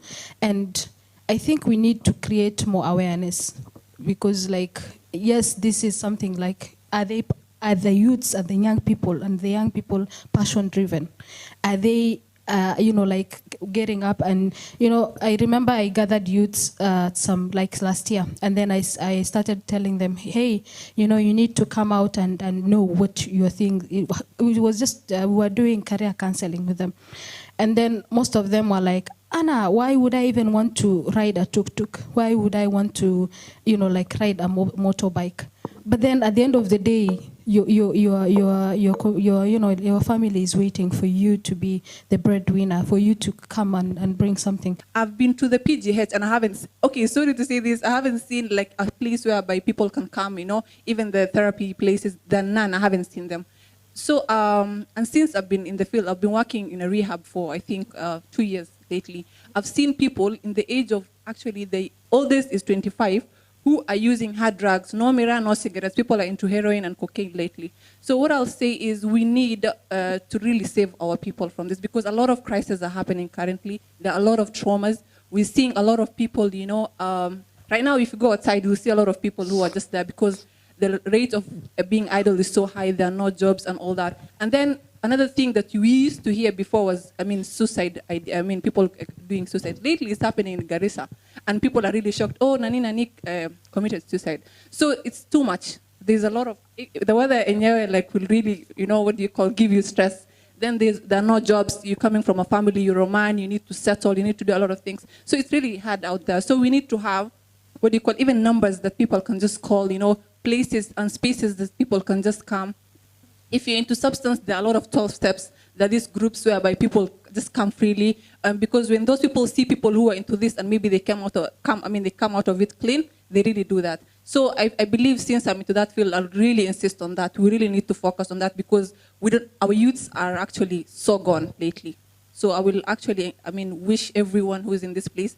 They say out of 10, in actually 10 families, 8 of them are having an addict, and we know people who are into that. So we really need to. You see, at a point where, for example, if there is no employment opportunities for the youth, I think that is already a challenge, not only to promoting anything in the community, but also, living as a human being, or even sustaining yourself as a part of the community. Also, the other one is lack of platforms where the youth feel engaged.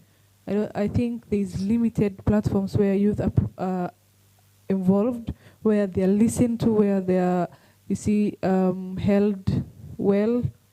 Yes. How do this initiative contribute to broader positive transformation? I think we have young men and women in the county who are really forefront.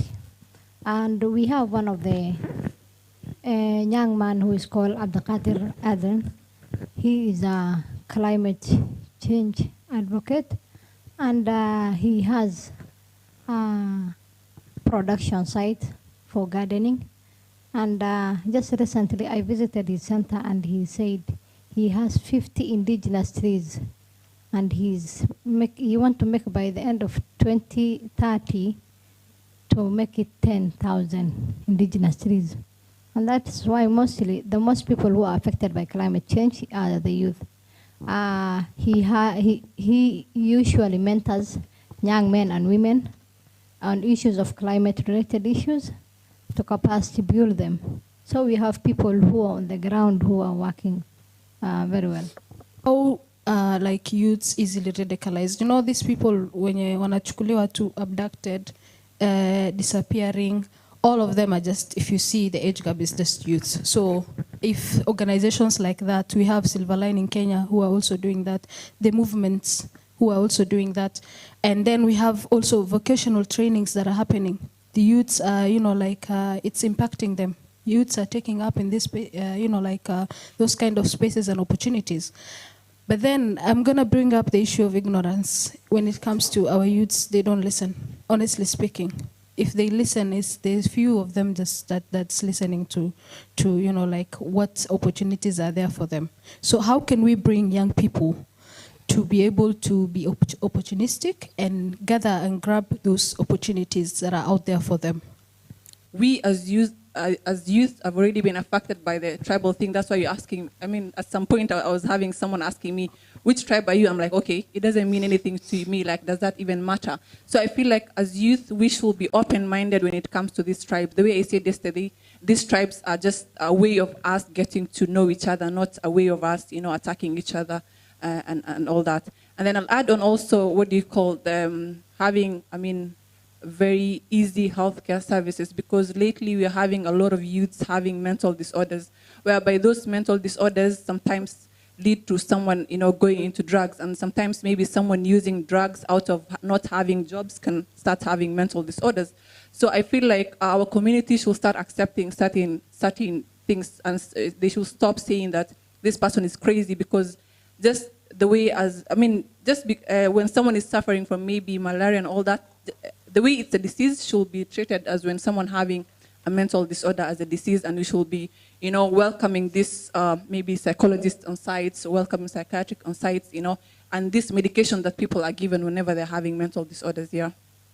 And we come towards the end of this episode as we explore the role of youth in fostering peace, governance, sustainable development in Garissa County. A big thank you to our expert, Zaitun Mohammed, Jamila Farah, Hajra Bishar, and Nemo Yusuf for sharing your invaluable insight. And to our listeners, I hope that this will enhance your youth engagement in pursuit for more inclusive, peaceful and sustainable future for Garissa County. And stay tuned for more engaging conversation in the upcoming episodes. Thank you.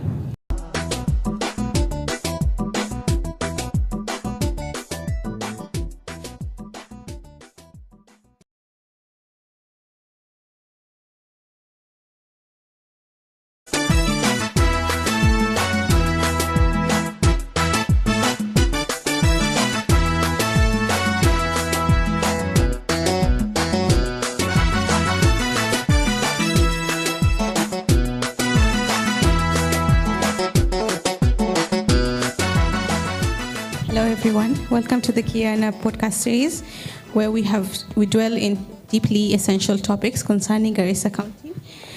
In episode 2, we explore the climate change, resource scarcity, security in Garissa County.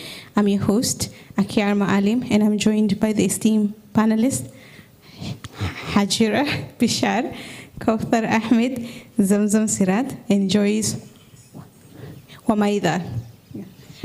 So the first question, we'll begin at looking at the complex interplay between climate change, resource scarcity, and security. How does climate change exacerbate resource scarcity and impact security landscape in Garissa County? Please give examples. And most of the people here are pastoralists, and so when climate change happens, and so there's a lot of drought, then there are only very few water points around the county that can survive the drought. And so as a pastoralist, and I know there is a water point somewhere, I will not consider it belongs to a different community, because the communities who live here are very diverse, especially since the land and the water points are community owned. And so if community A wants to go to the other side and get water and pasture for their animals, then and they are not able to get it from where they live, they just go and they do not consider the local elders that live in the place, because my animals are dying, and these are like 500 animals, and that is probably one person. Garissa, the backbone of the community is pastoralism.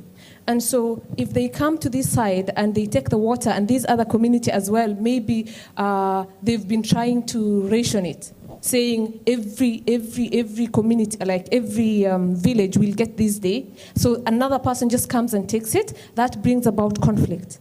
And a lot of the conflict in Garissa County, when it comes to climate change issues, it's water and pasture, mainly resource-based conflict, yes.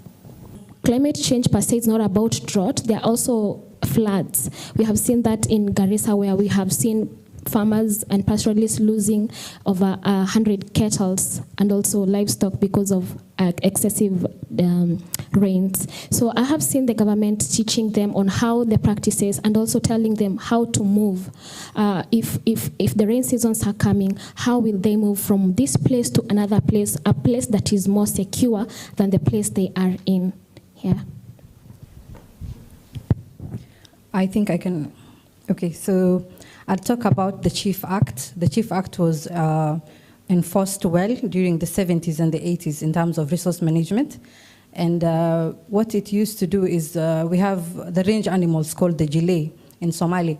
So what they used to do is when we have the wet seasons, they will move far away from the river belt and where they will go graze. And during the dry seasons is now when they come and move to the wet areas because of pasture.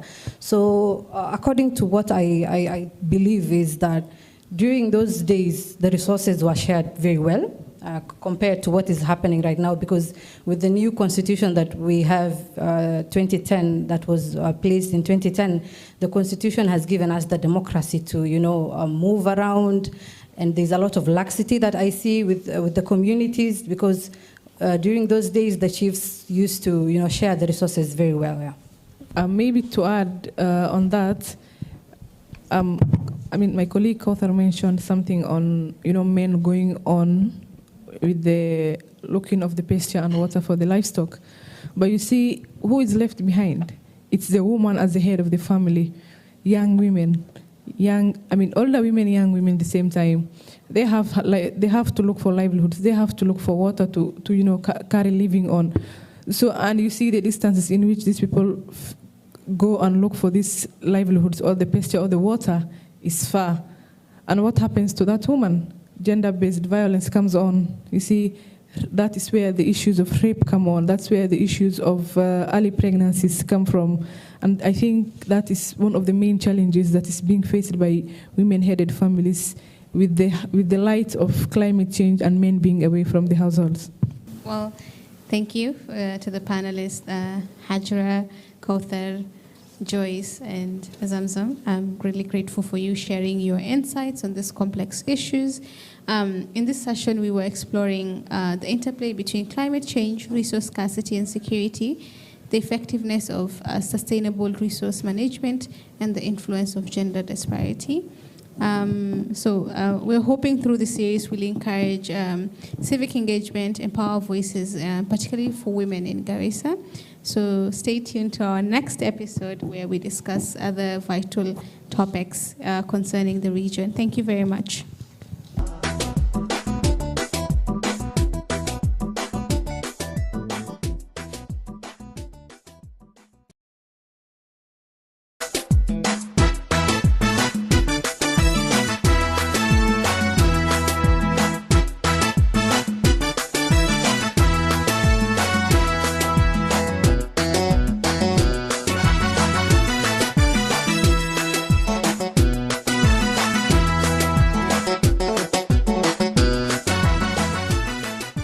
Welcome everyone to our session.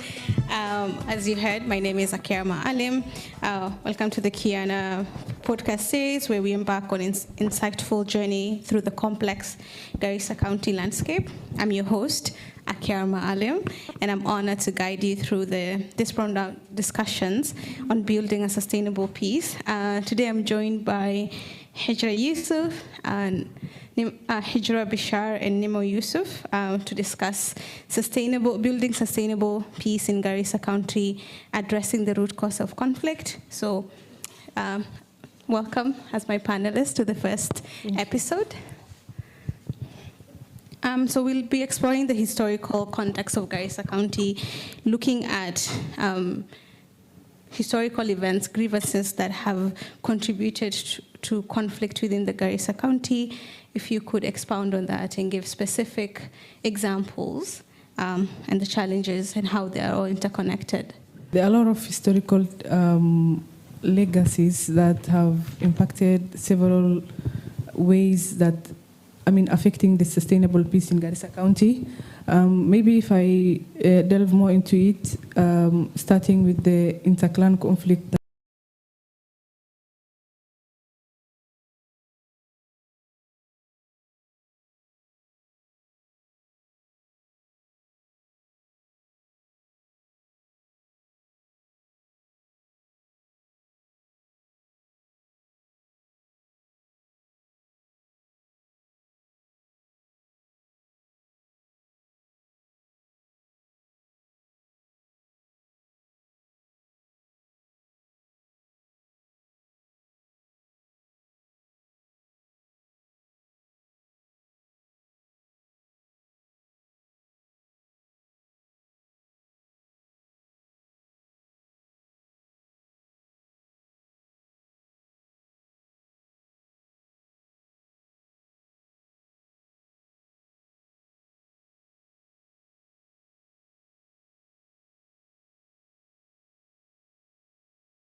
more lengthy introductions. Maybe I need to brace myself. I didn't have any coffee in this break, so bear with me. I will begin. Yeah. Shh, shh, shh, shh, shh. And if you are outside, do join us and do take a seat. I will begin with Anthony with your introduction, and then I'll introduce the next two panelists as well.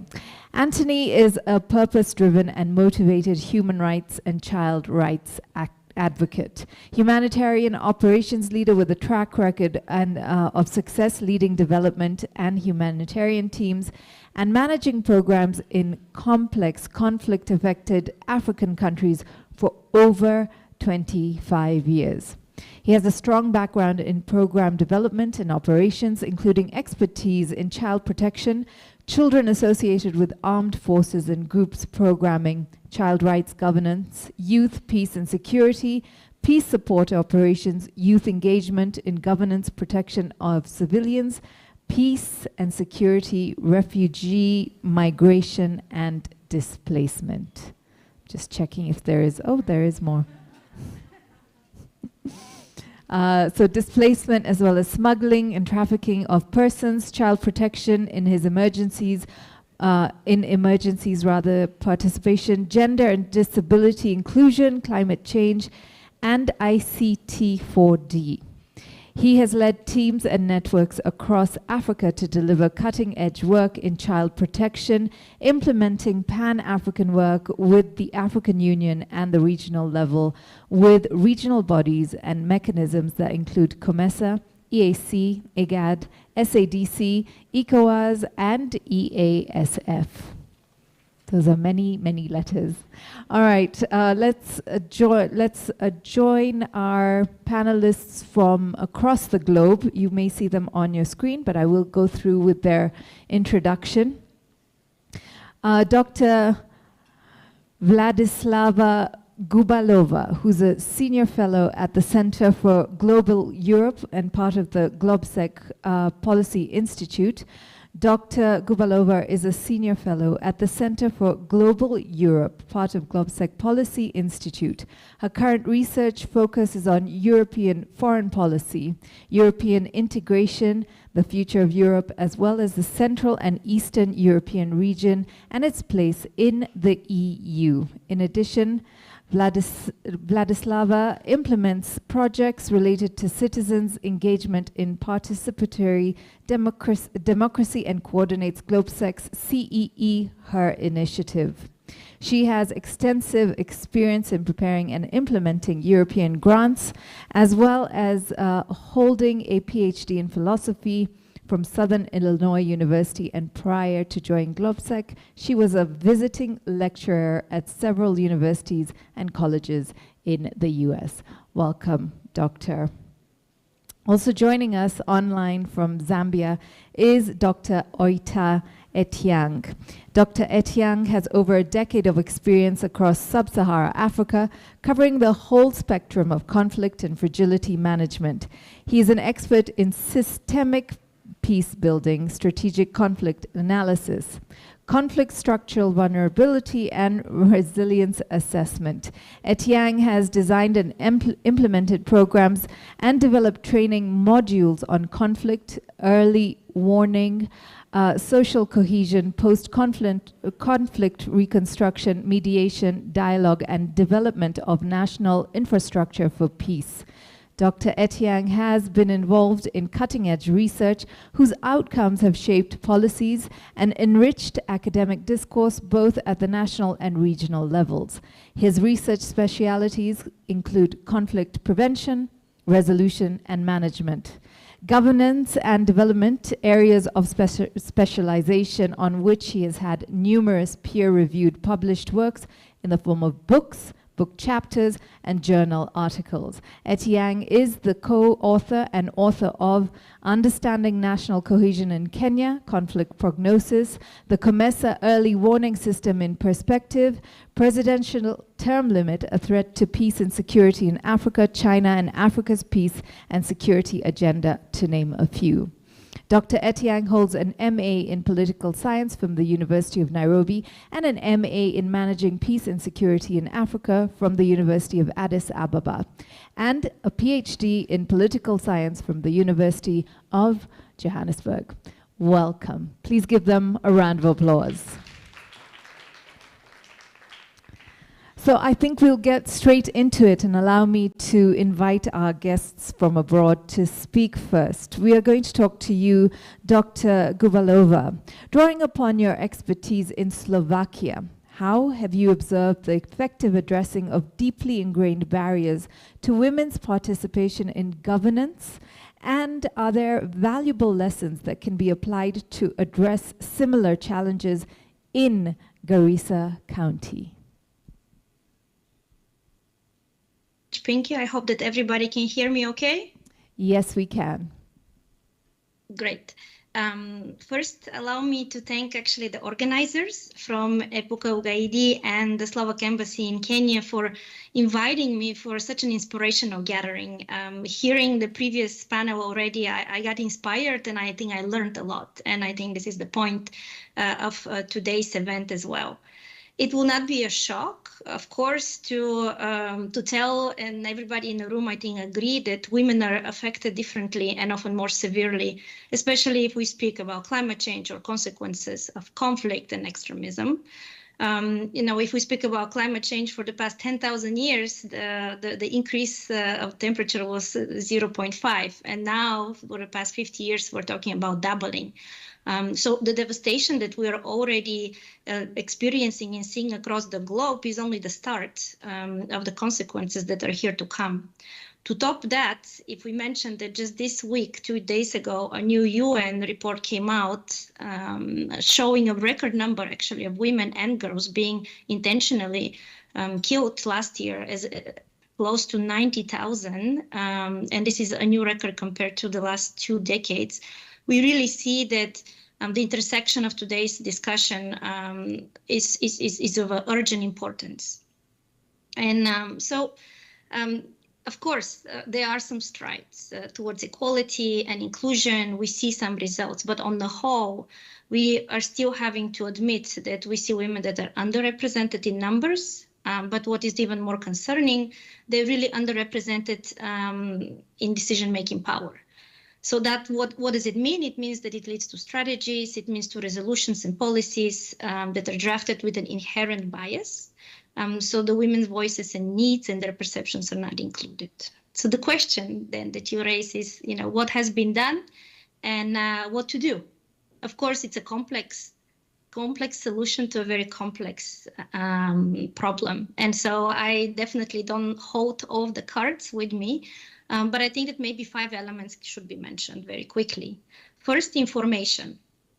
Decision makers, which we already established, tend to be more men than women, look at the problem through their experiences and their logic. So we should be informing them of the particularities of our needs, educate them in a sense. So this is also, by the way, crucial in preventing and fighting disinformation, which is another topic on its own that we can discuss much further. So this should be an inclusive conversation. Men can, and at times already are, allies. We spoke already in a previous panel, there was a discussion about male champions. So we should bring them together. So this should be an inclusive conversation, an informational conversation. 2, support. There is still a very crucial role and important place for safe spaces where women share and support each other. Call it, a therapy towards self-reflection, building confidence, or providing advice, mentoring. One panelist in a previous session talked about working on the mindset as well. So this is the safe, open space for women and to support each other.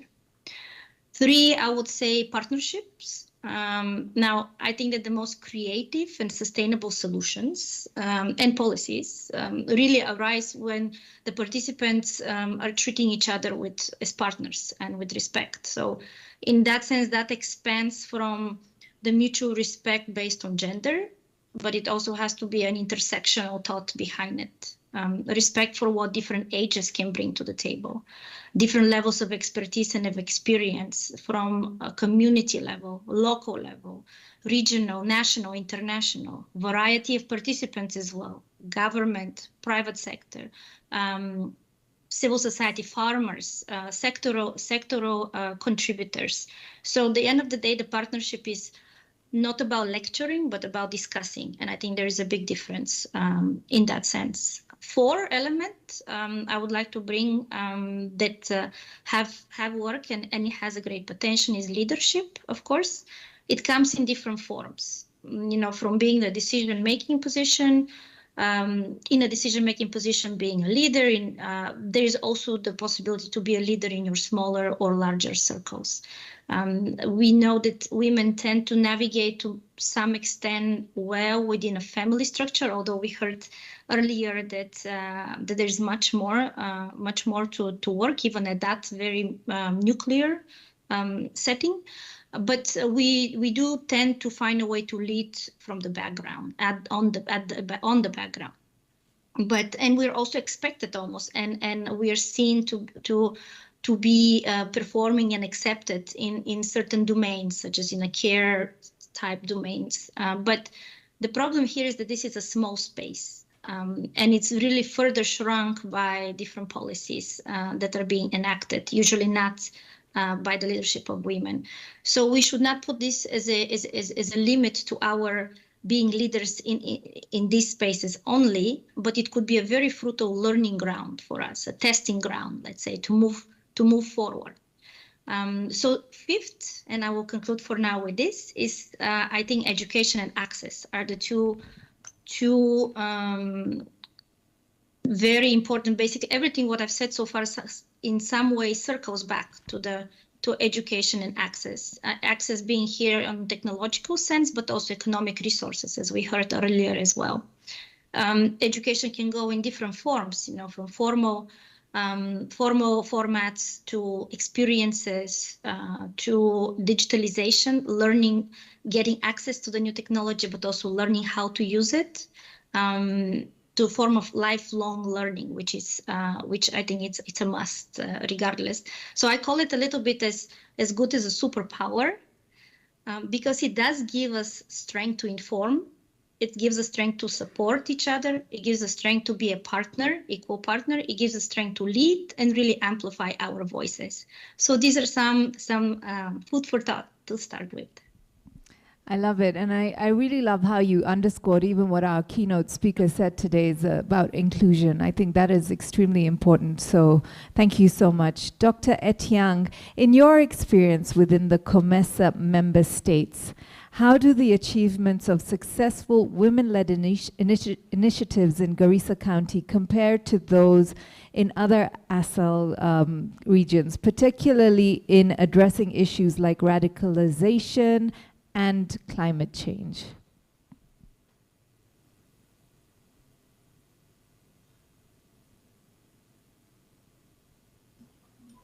Thank you very much, Juliani.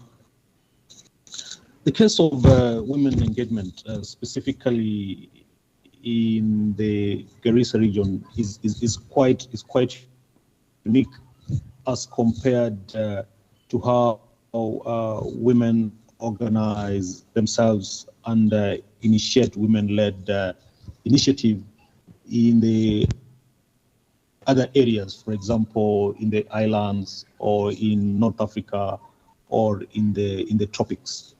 And this uniqueness, I think, is defined by the context-specific challenges that women are facing, specifically in the context of Garissa and also in the context of radicalization. Having said that, I'll argue that women in Garissa have made tremendous step in terms of coming with localized initiatives that are aimed at curbing radicalization, and this has given them an edge. This has provided a platform for them to be like a pool where other regions, especially when you're coming down south and you're coming to Mozambique, to draw lessons from these women who have organized themselves to try and deal with the issues of radicalization. So in that context, I think that women-led initiatives in Garissa provides, especially in the regional lens, a proper context and proper lessons that we as peace and security practitioners can easily borrow from and be able to replicate in some of the societies that are facing the challenges like radicalization. But having said that, why have women in Garissa succeeded as compared to the other areas? One is that they have been able to organize themselves. And that ability to organize themselves, I think, has provided them an edge. And as they say, you either organize or agonize. And in this case, the women have been able to organize. Secondly, I think that the women in Garissa have appreciated the challenges that they face. And they have also appreciated the fact that are within their belly. And having realized that this their belly, they have come up with practical solutions to deal with those challenges. And I think that is what has given them an edge as compared to the initiative of women within, I'll say, Comesa region. I submit. Thank you. I really like how you said you either organize or agonize. I think we're all going to write that down and take it home with us today, whether we are man or woman. I think that's very powerful. Thank you so much, Dr. Etiang. So, Anthony, let me come to you. Drawing from your experience, how do initiatives like the Kiana podcast series that we've seen being played on our screens today contribute to creating awareness and fostering collaboration on a global scale, especially when addressing gender-based violence and security challenges faced by women in the arid and semi-arid lands?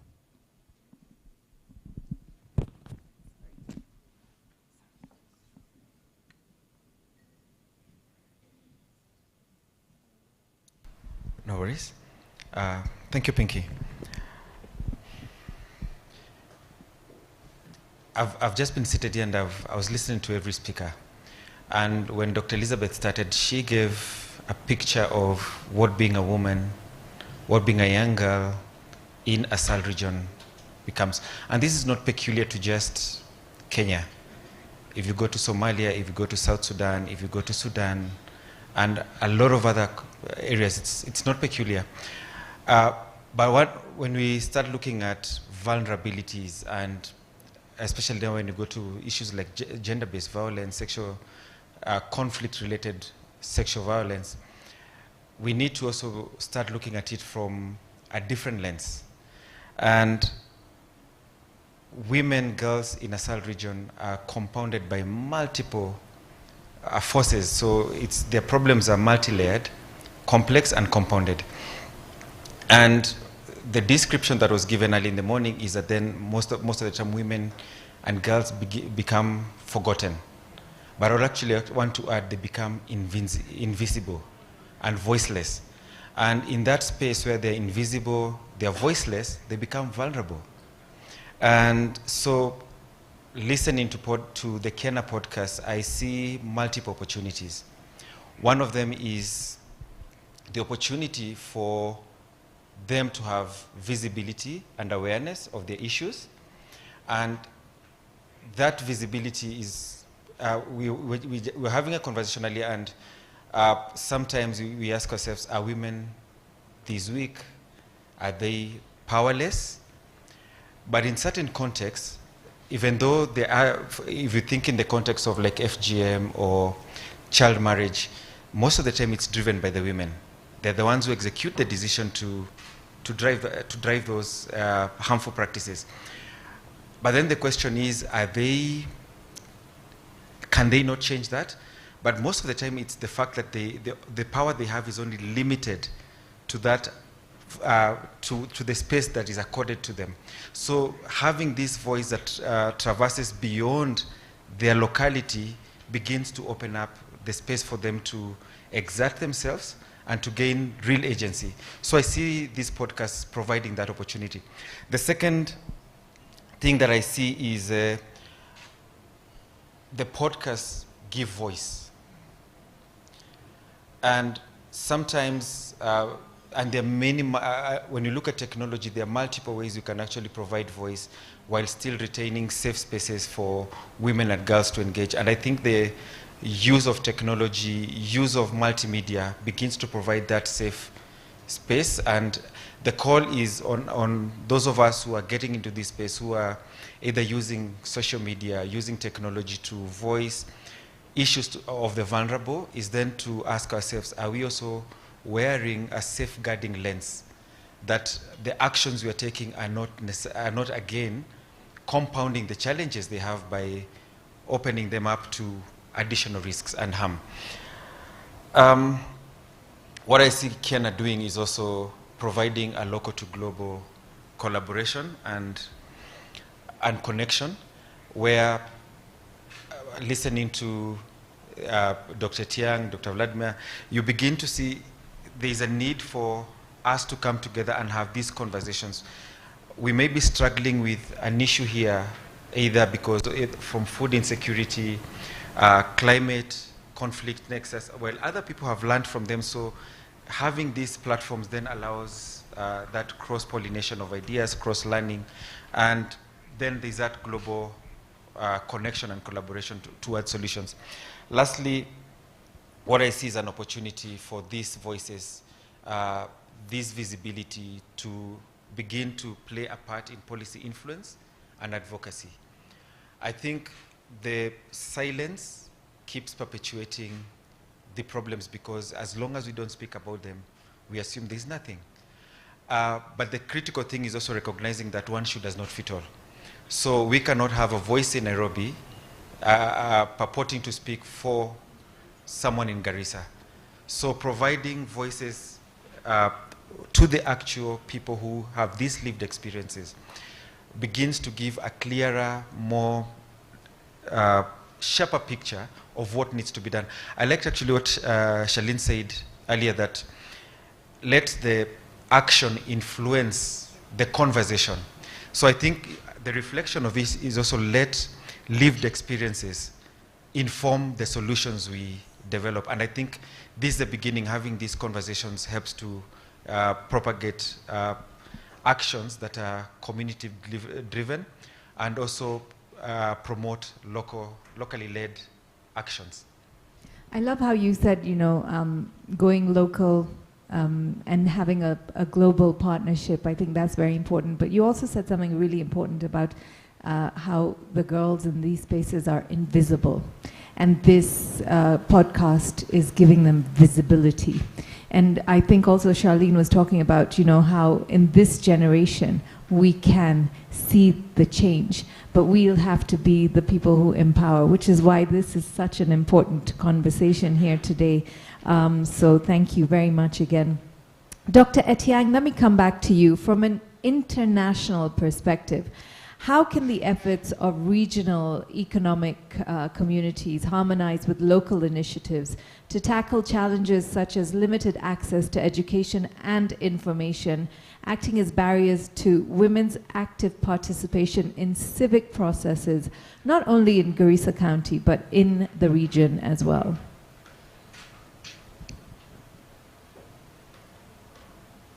Thank you very much, Jelani, for that question, and I appreciate the fact that we have identified that limited access to education and the information is one of the biggest barriers that is affecting women in terms of their ability to engage, and especially at the regional level. And I think one of the areas that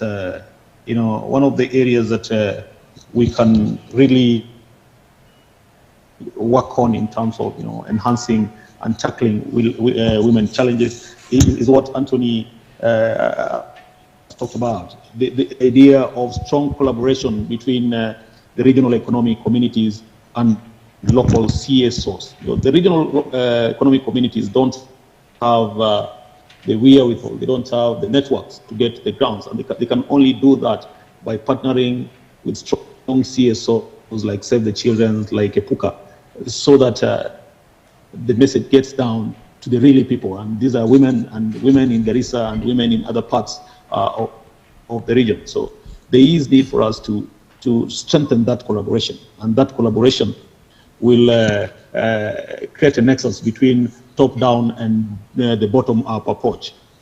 The second thing, I think, is for the regional communities and the CSOs, and I'm talking about women-led CSOs, to take advantage of the digital space. That is where the conversation now is going. That is where information is found. With the local CSOs, local women organizations, to leverage on technological space to ensure that there is access to education, there is access to information, especially to women. Third, I think it will be very critical for women to continue organizing themselves. And if they continue organizing themselves, then they are able to occupy regional spaces. They are able to participate in regional initiatives that rolled out by regional economic communities, and that will communicate between the local, national, and regional initiative. Lastly, it will be very important for women to take advantage of what is happening, especially at the regional level. And one of the things that hampers women participation, especially at the regional level, and be able to engage in a constructive and the regional space, is that they don't know what is happening at the regional level. So I think it's also a challenging opportunity for us to start now meaningfully and providing information, especially to the women organization, to women groups, on what opportunities are there at the regional level, whether when it comes to women in entrepreneurship or when it comes to women in peace and security. So I think those are aspects that can really help us bridge this gap and address the issues of access to education and access to information, especially if there is a cross-fertilization between regional economic communities and civil society organizations. I submit. Thank you. Thank you so much, Dr. Etiang. Allow me to come to you, Dr. Gubalova.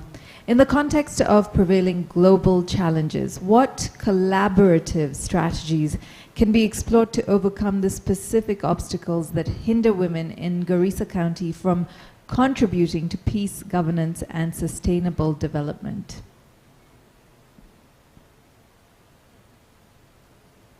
Answering the question, I wanted also to touch base on what the other speakers said, again, about access and about information, and especially when we talk about digital space. That indeed this is the new reality, and this is where I also would like to stress that there is an importance of other elements that in order to use and to lead into the narratives in this digital space, there needs to be also a special attention paid to not only digital skills but also about digital literacy. And I think these are quite important components. But also having these, then definitely the voices that Anthony was mentioning can be strengthened, and the advocacy efforts can be strengthened. And as long as we are able to lead the narratives in that space, I think that there's a lot of opportunities and potential for women, indeed. As far as collaborative strategies, of course, already Dr. Etienne mentioned between CSOs and more regional groupings, but also we cannot think about collaborative strategies in the sense of peer-to-peer, community-to-community, civil organization to civil organization. So on this level, where we're kind of then moving a little bit a level up from the regional and national to then international level. But again, I think that it should come with a little bit of a warning that I'm talking here about partnerships once again, that there is a equal understanding of the collaboration, that the activities are such that they matter to both partners. It's not just about checking boxes, right? Which sometimes is being done. But it is about helping to understand our commonalities, our differences at this level that I'm talking about, peer-to-peer, community-to-community, organization-to-organization, because usually solutions don't fit all concern. But that is exactly the idea. At these collaborative levels, we're able to have a two-way communication and a very important educational capacity building component. So maybe to give you one example, our organization's See Her initiative that you mentioned within my introduction, it really strives to amplify the voices of women from our region. What I mean, it's Central and Eastern Europe, so that is 10 countries that are already in the European Union, but also countries from Western Balkans and others such as Ukraine, Moldova, Belarus, Georgia, and so on. And so what we have started to do is to actually first figure it out who is going to be our target group of young early career women usually that we work with. And first we learn about their needs. Once we know more, once we go through that learning process, we actually organize workshops and inspirational talks with women leaders for them. So for example, the last one was in Bratislava, Slovakia, and earlier this year in Brussels. We brought women from the Western Balkans to Brussels. Why is this important? Because it really gives this aspiring group of women, first that they're in a small group, but it gives them quite a bit of opportunities, including being able to share and self-reflect, but also being able to listen to leaders or role models, and that was already a little bit mentioned earlier. And although this is a young initiative, we're actually seeing impact already, which is great news for us for sure.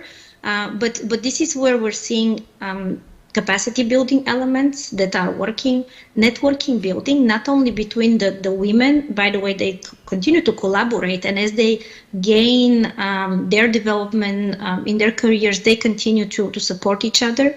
It's about confidence elevating and taking steps, like really forging real plans for their development, for their voices being amplified and being heard.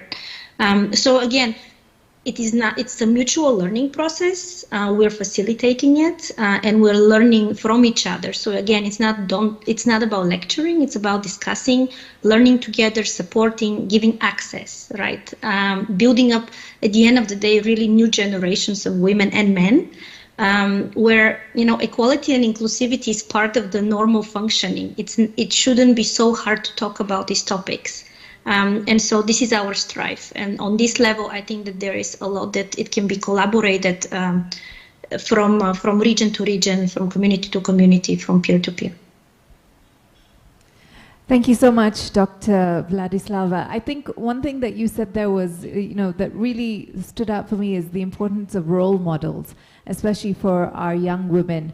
And, with the exposure to social media, I think that is so important. And I feel like it'd be great to sort of pin it onto our media to make sure that they are highlighting the correct role models for our young women and girls.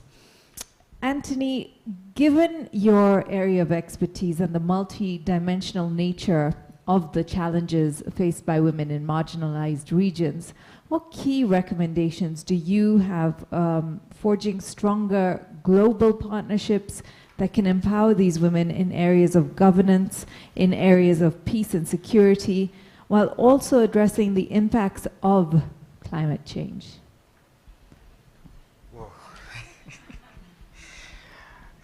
Did you have your coffee? I'll get it after.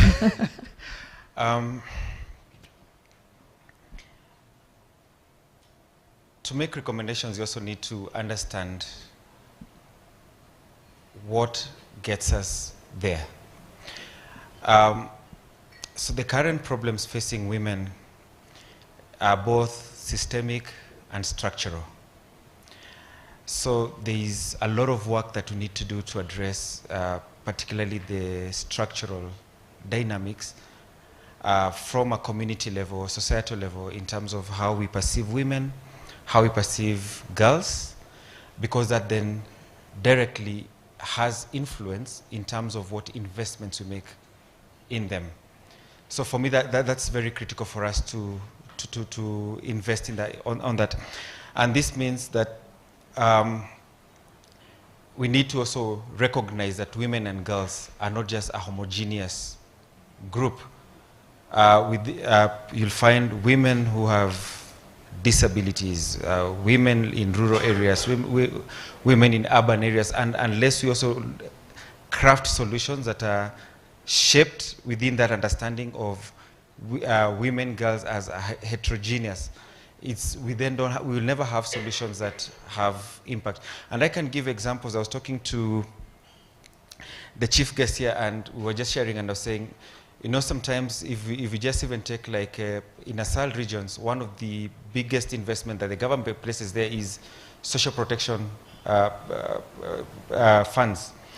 But the way sometimes where these funds are designed do not necessarily serve the solution, because they don't provide a solution, because they do not look at women, girls in a very specific sense. So the cost of, if you're providing a safety net to a person with disability, for example, and you do not even look at what other compounding factors that are associated with them with that disability, including the caregiver, then whatever you provide just goes to the caregiver, but it never goes to the actual beneficiary you're looking at. And the other side of it is, in terms of a recommendation, is also looking at solutions from a cross-generational perspective. And why I'm saying this is, when you think about the challenges, the trauma sometimes communities in ASAL regions face because of cross-generational trauma that they carry, they also pass it over to their children. So unless we figure out a point where we set up cutoff and say, we need to start to say moving on for this generation doesn't need to experience what our parents experienced. That includes even solutions around violence. So as a child protection person, when we think about corporal punishment and the damage it has caused to generation of children, is because I was whipped. I feel it's okay to do the same to my child, because I think that the fact that I got through that, my child can also be able to carry that. So we need to establish, to actually have a cutoff that we are not passing these struggles to the next generation. Then we also need to address inequalities as a priority, and I liked how John placed it when he was saying that gender equality is not just a prerogative, but it's actually a right, that it's a human rights imperative. And this means that even for government, for us in the civil society, we need to have a conscious lens that for as long as inequalities exist, all these other factors of fragility will keep getting compounded, and we need to also place an investment on addressing inequality. I think a bigger investment also, particularly for ASAL, and John painted that picture in terms of cross-generational neglect, where a parent never went to school. It also meant their child doesn't go to school, the grandchild, and like that. And this has created multiple generations of uneducated, illiterate communities that can also not be able to cope or have the resilience that is required for them to deal with the current shocks. And so investing in capacity building, empowerment, education initiatives for communities in ASAL region, I think for me is a priority. And also that should not be done. I think one of the things I've seen people do is still go to traditional. For example, if you're looking at young women, you start thinking that you need to do tailoring courses. Yet tailoring today is not necessarily what is needed. So we need to link it to what is needed for today's generation, and that brings in for me the investment also in technology and the leveraging of modern technology and how we can work with technology as a driver and a catalyst for change for women and girls. I think, and where I'm emphasizing technology is, I'm sure if Dr. Tiang spoke about where he comes from, many of children don't study in classrooms that have roofs over their heads. So getting an education is literally cut off by natural circumstances. It could be, if it rains, it means I don't go to school. I was talking to some colleagues yesterday who are coming from Mogadishu, and right now a lot of children are not going to school because of floods in Mogadishu. So unless we begin to look at how can we provide alternatives that can also bridge that educational gap. I remember when I was young, we were being told that the English you'll speak when you grow up is dependent on the teacher who teaches you in your lower classes. So if that teacher is struggling with either because of exposure, think of Mandera, where a lot of teachers, and I'll take an example, when you had the Garissa university attack, a lot of teachers and during that period stayed away from teaching in Garissa and the neighboring counties. And what this meant was you had a lot of volunteer teachers who do not necessarily have the skill set, who do not have what is needed to train. And so this you are transferring also problems to children. The same thing we do when you think about mental health and psychosocial support. Sometimes when you give small time first aid, psychosocial first aid, what it means, we actually cause more harm. So we need to look for solutions, and I think technology helps in terms of bridging, where if a child in Nairobi is able to get a curriculum that is that same standard should be applied in Garissa, in Mandera, in Wajir, and in other marginalized areas, such that then they have an equal footing.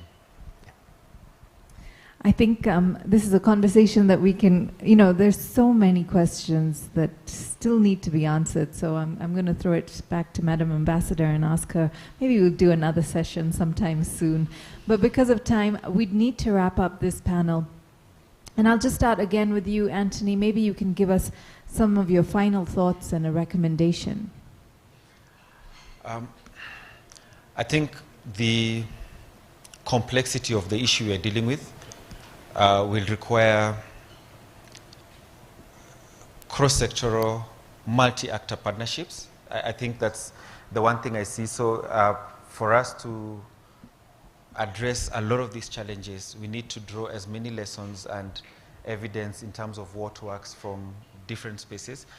We need to pull in the private sector quite a bit in it, because we also need to consistently think about sustainability and how local actors, local partners might actually be the best people to carry forward.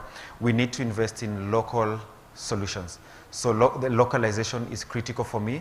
And lastly, I think the biggest investment, particularly when I start looking at the protection side of it, is SGBV, gender-based violence, and most of these protection issues still remain the most underfunded, under-supported.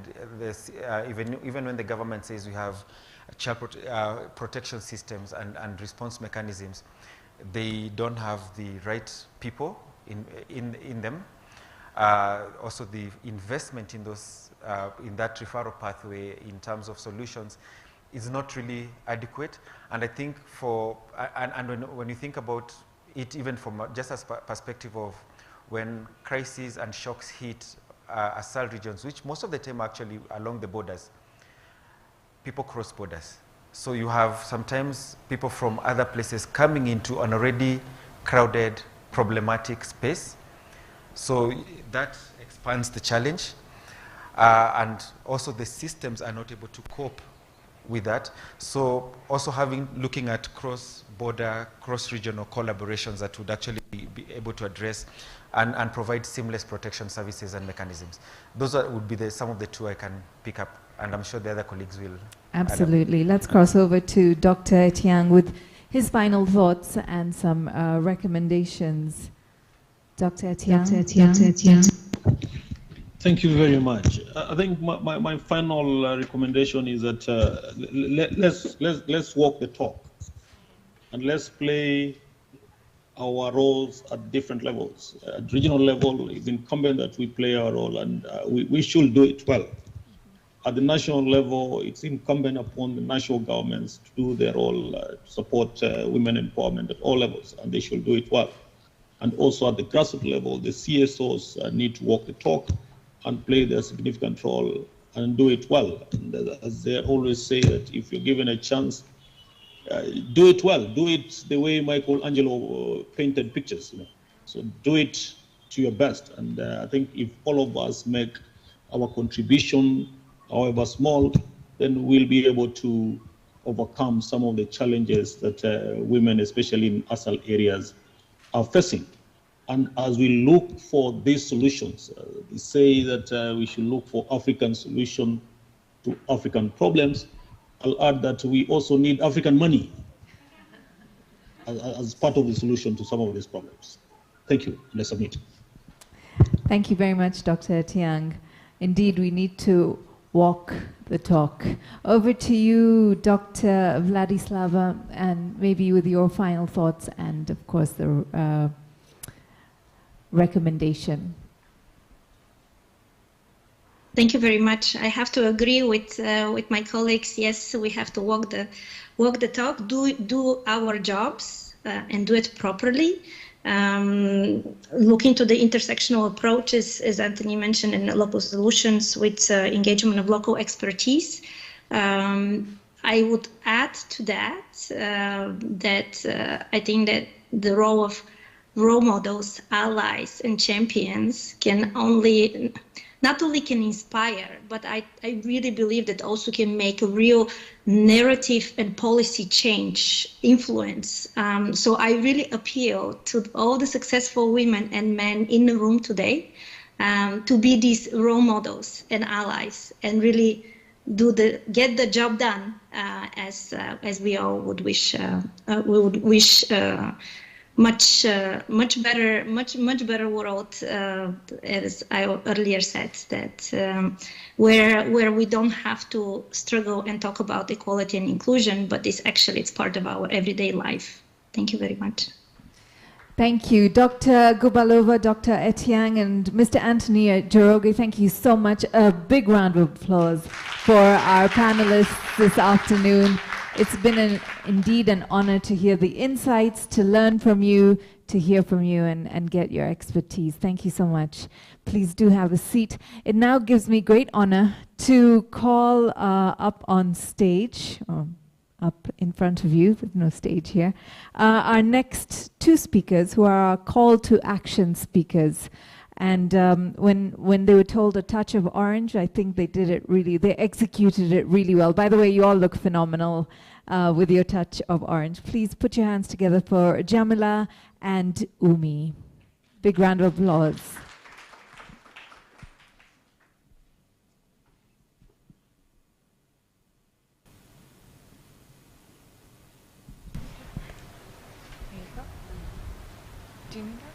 Good afternoon.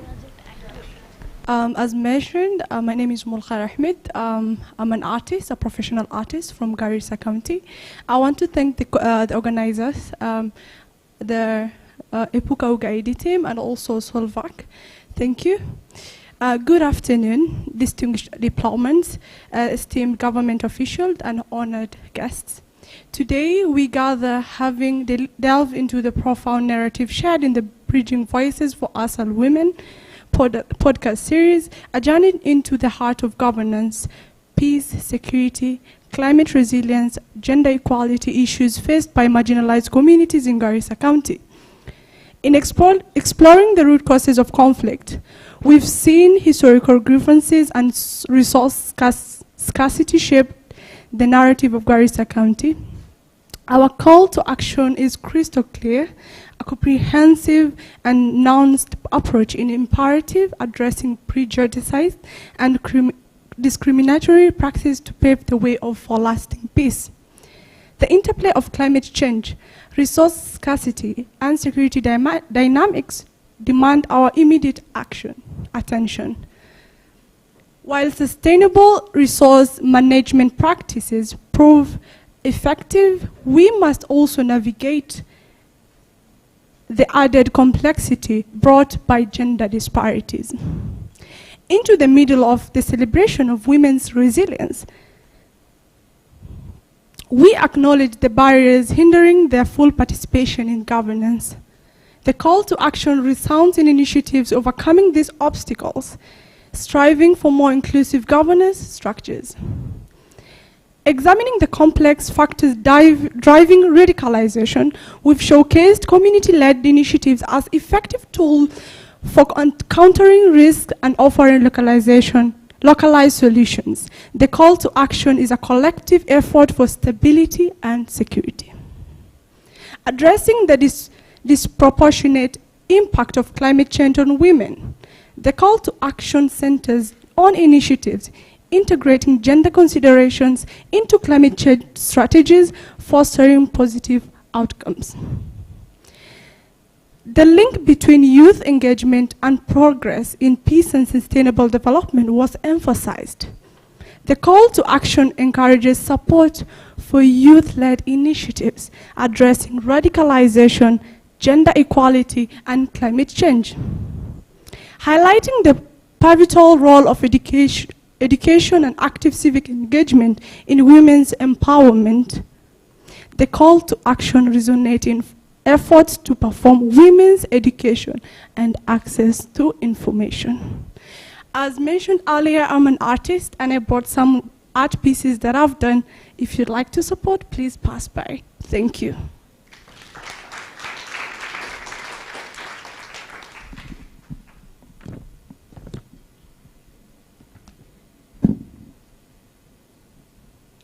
Good afternoon, ladies and gentlemen. My name is Jamila Farah. I come from Garissa County, and I'm the founder of an organization named Ushindi for Women Organization, and I'm a gender activist. Distinguished guests, as we reflect on this discussion, let us not only absorb the insights, but turn them into action. Here are our recommendations for the way forward. Invest in comprehensive solutions. Support initiatives that comprehensively address historical grievances, resource scarcity, and discriminatory practice for sustained peace. Integrate gender consideration. Ensure that climate change and security policies consider and address gender disparity, acknowledging the unique challenge faced by women in the ASAL County. Empower women in governance. Actively support initiatives that empower women to participate fully in governance, breaking down barriers and promoting inclusive decision making. I contested in the year 2022 as a member of County Assembly in Garissa County, Balambala Sub-County, Jarjara Ward. I did not succeed because of the negotiated democracy, but I want to change the narrative of becoming the first woman elected MCA in Balambala constituency. Community-led counter-terrorism initiative. Advocate for support community-led initiative to counter radicalization, recognizing the importance of localized solution. Ushindi benefited from Search for Common Ground and currently is implementing a project on CVE at the community level. Gender responsive climate policies. Encourage and support policies that integrate gender consideration into climate action strategies, amplifying positive outcome for women. Youth-centric program. Invest in youth-led programs addressing radicalization, gender equality, and climate change, recognizing the transformative potential of the young generation. In our county, Garissa, do not even have youth center. Promote education and information access. Support effort to enhance women access to education and information, recognizing the pivotal role this play in empowerment and governance. Dear distinguished guests, let our reflection today fuel tangible action. The women in ASAL region need not just acknowledgement, but active support. Together, let us turn words into action for sustainable peace, empowerment, and positive transformation. Thank you.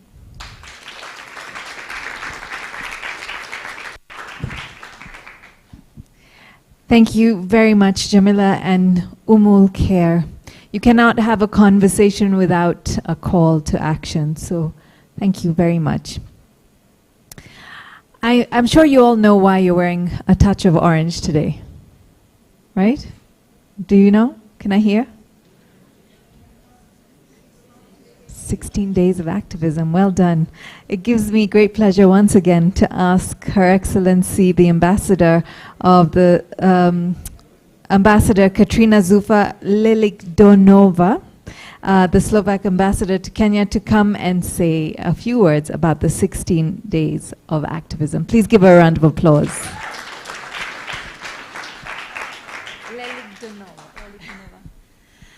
Thank you very much. I just wanted to ask whether there would be a possibility for people maybe talk or raise some points or ask questions. Yes, but before, well, what I wanted to say, it's very simple. Of course, 16 days of activism, it's a very symbolic matter. It starts tomorrow, on the 25th of November. So this is a bit of a spin-off before. But what I wanted to say and kindly request is to wear a bit of orange every single day. Because, as I've said, it's a symbolic reminder that this should be of our everyday agenda. And therefore, we've met here today. The reason of us being here is simply to provide a platform to outreach and maybe hear a story and be inspired. Slovakia, we are very practical and pragmatic people. We have a population 5.5 million. We have very little natural resources. I mean, noble ones. We do have the water and beautiful nature, but it's difficult to support our country by it. So what we do work with the close collaborations. We really come with innovative solutions. We would like to help and address the challenges that we face all in a matter that is effective and should have an outcome. So we are very result-driven. So why we are here today is not about talking only, but reminding ourselves that every single activity matters. So once again, thank you very much for all the people who came in and supported, either with their views or with their activities while preparing it. So activism 16 days, please make it 365. And now I would not go any further because these are just the words. But if I may, I would like to give a platform for maybe a few questions and few people, few comments. Not that 16 days of the activism and oranging the world is not important. It is very, very important. But to use the platform effectively, please ask the questions or make a comment. Thank you.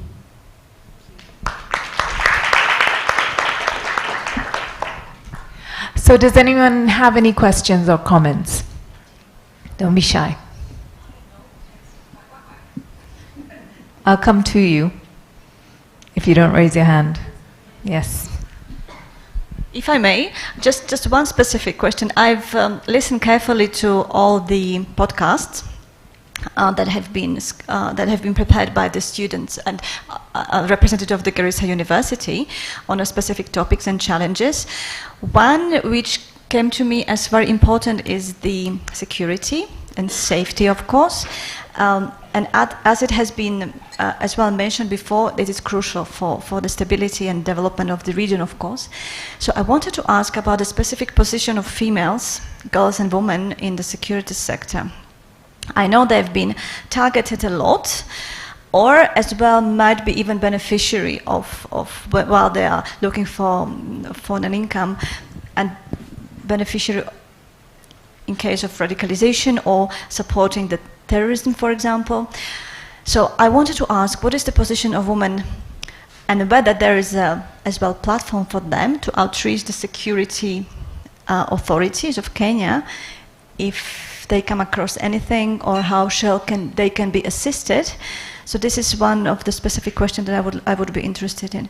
I'm not sure whether somebody can respond, but I look at you. I used the proximity. I knew that you would know the answer. So I'll straight away pass the mic, because this is quite important, I think, in order to make to change the dynamics. But this is, of course, only from my point of view. So I would like to be a little bit maybe enlightened. Thank you.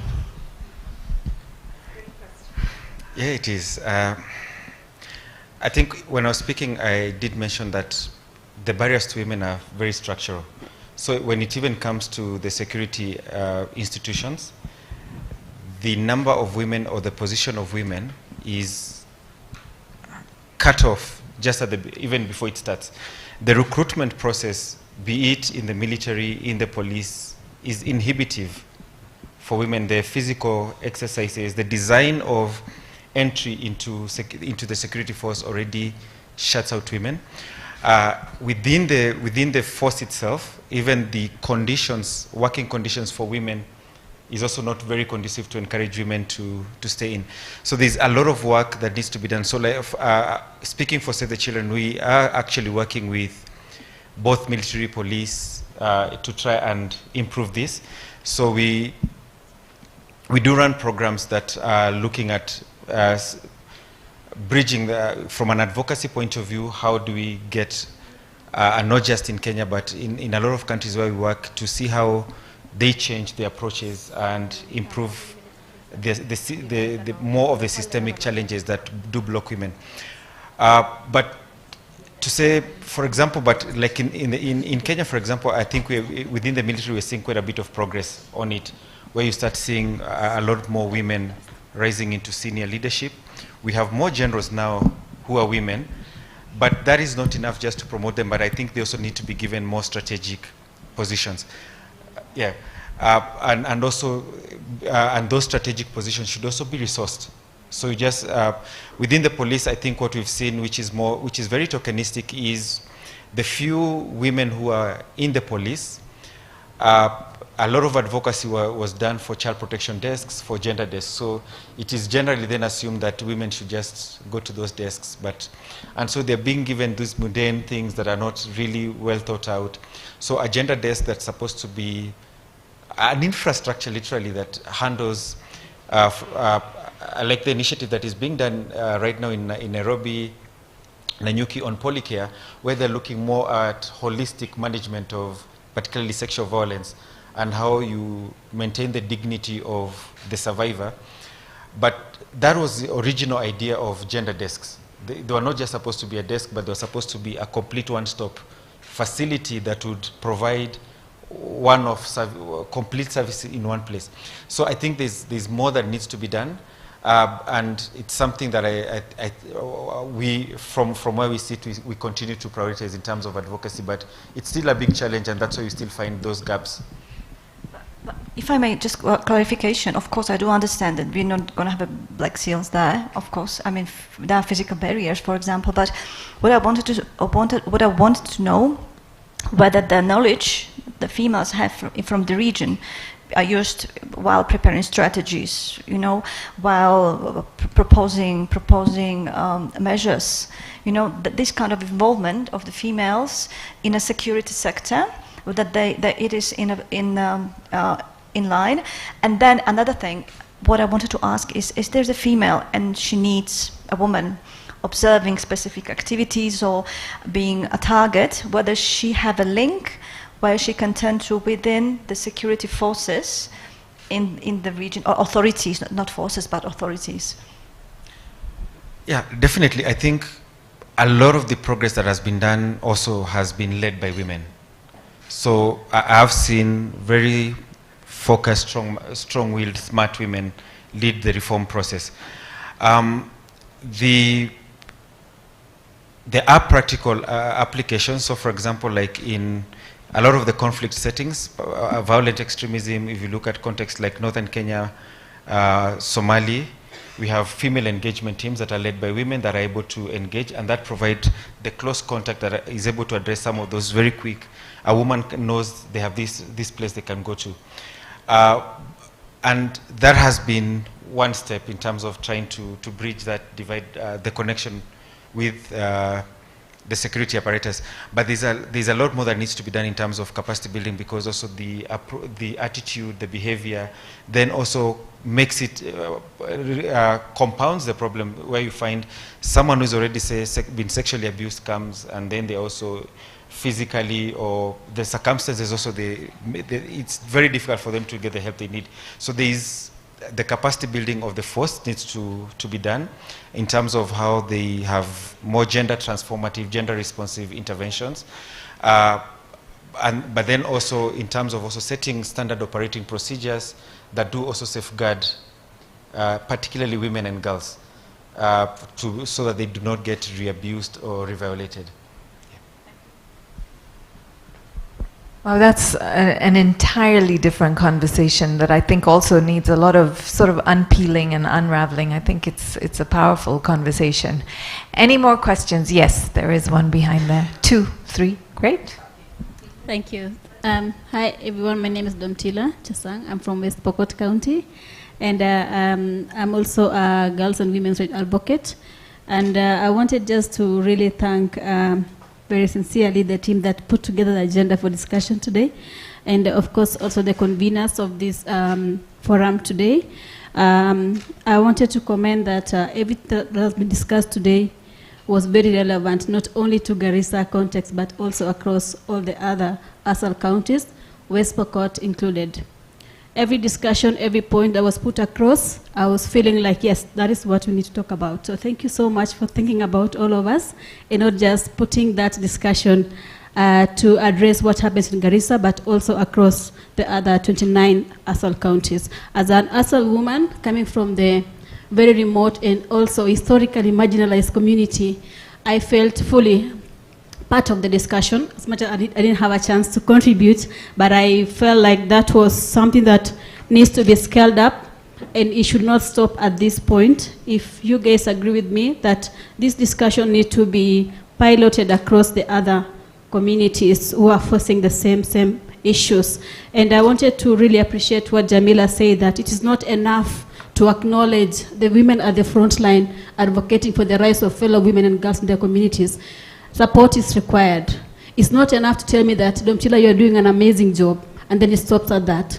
That cannot help me to end FGM. It will not help me to end child marriage. You need to hold our hands, and most importantly is for the fact that we need to acknowledge that there are women and men in those communities that are facing issues that are mentioned in this room today who are doing something.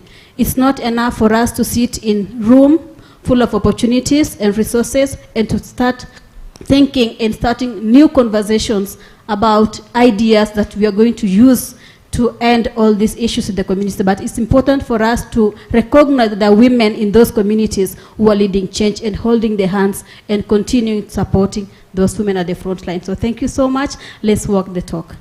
Amazing. Round of applause for her. We'll take 3 more. Anyone on this side? So we'll come to you, sir. 2 and 3. Sorry, I'm just allowed to do 3 more. Comments or questions? Sorry, go ahead. Hello, everyone. My name is Hajira Bishar. I'm from Garissa County. I'm from the farthest point of Garissa County bordering Somalia. And I'm here to speak on behalf of my people. I don't have a question, but just to pass a comment on, it's not only about insecurity. You see, insecurity runs down with a lot of things. We are here talking about 16 days of activism, or some of us addressed in Orange, but this is just a story to the people there, because there is no humanitarian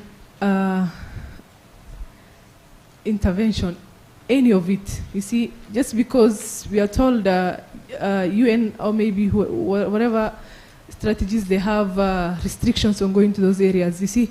So it's not even about insecurity to us, it's all the things, GBV, climate actions, all the, social issues a human being can have.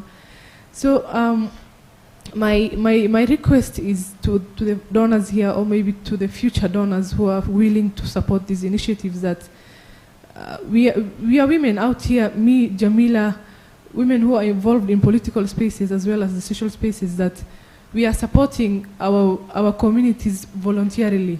doing the work, how about if a support comes in? We are already seeing the significance of the work we're doing out here. How about support comes in?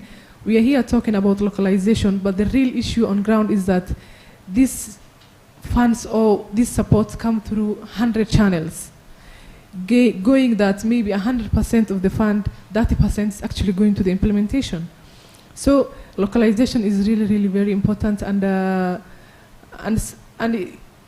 I think sometimes it's not even about the work, but also acknowledging the people who are doing the work, because some of us really need psychological support.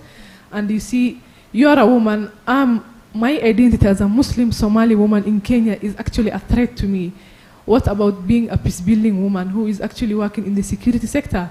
That is a whole burden on ourselves that some of us cannot even walk in our communities and like spread the word peace openly. It's like we carry these heavy weights in us, but we cannot still, you see, keep quiet and sit back, because we are the few literate women from our communities who have grieved and who have lost due to these insecurities. So my request is that we really strengthen the localization issue on, we should not have the channels where we will be having a drop, what do they call, a drop of a water of the ocean in going to the implementation side. Thank you so much. Thank you. What a powerful comment. Let me balance it and move on to the gentleman here with his comment.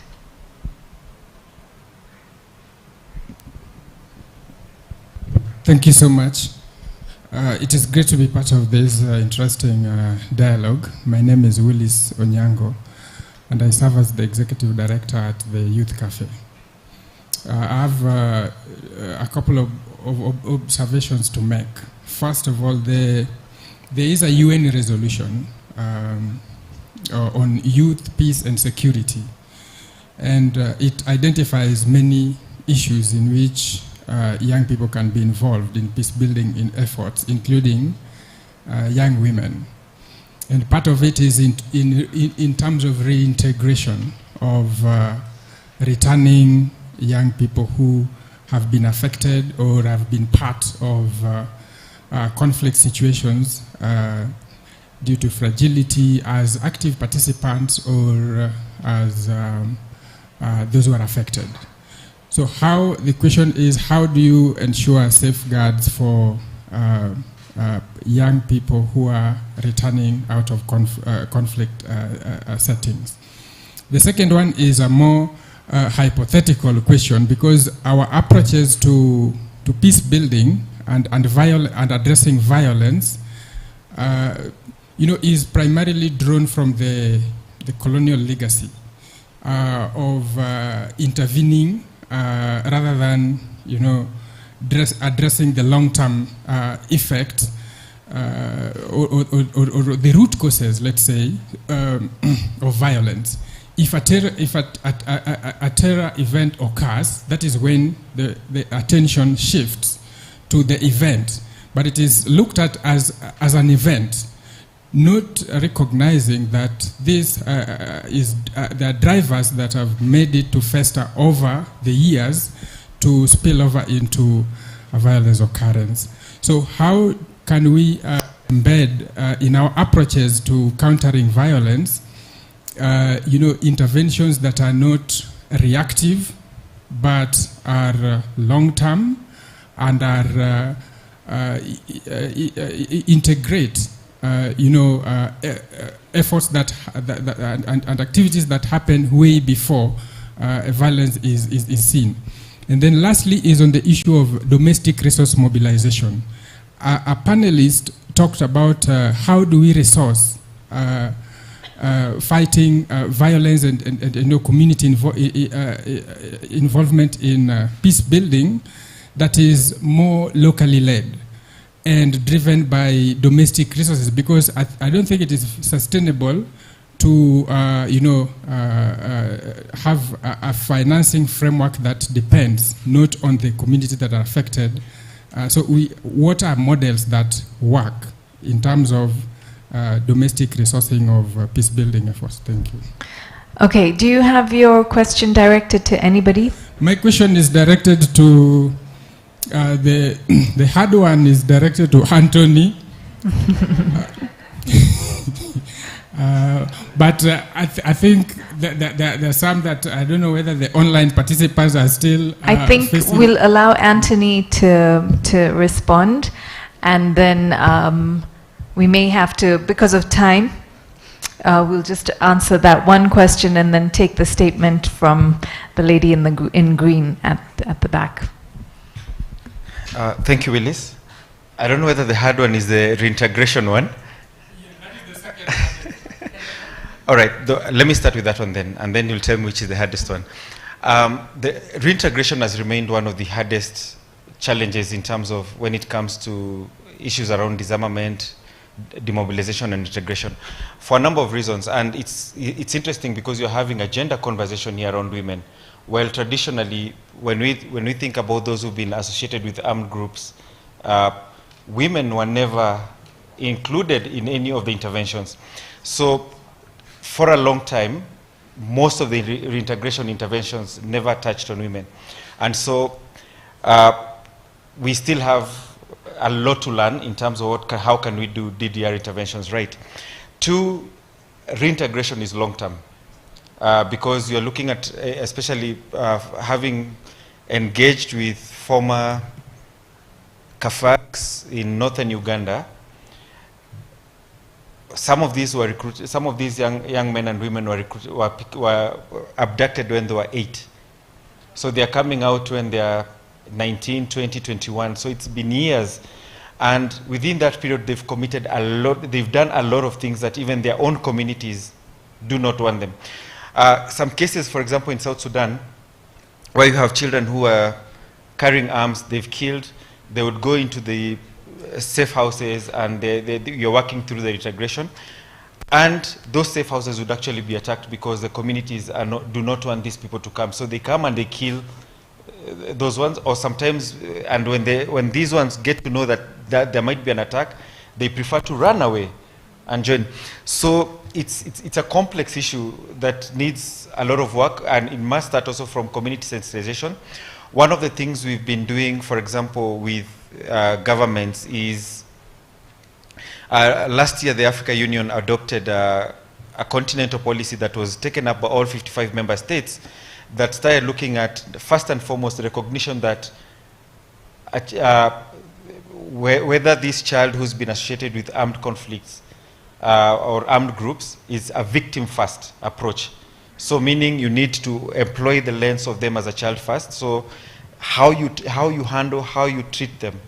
And this has been critical in terms of even influencing, and this is interesting for example, like around Garissa, because of the connection between Kenya and Somalia, a lot of defectors, how they're handled needs to change. And so there's a lot of work going on. The Somali government has gone quite a step further in terms of developing diversion procedures. The way they do the screening is not done by the military first, or unless you're perceived to be high risk. So there are interventions that are looking at the safety element of it. But the critical thing from where I sit is the investment in terms of the capacity building of security apparatus to approach children or young people as victims first, because even if they're 21, the time they got into it, they were children, and there's a lost childhood there. And then the second bit is also particularly, and here I'm not looking at bilateral partners or embassies, but I'm looking at actual national governments, Kenya, Somali, whoever, to actually invest, because external money will not solve these problems over the long run. There might be injections in terms of initial capacity, but there has to be a commitment from policy, from human resource to have the right setups done.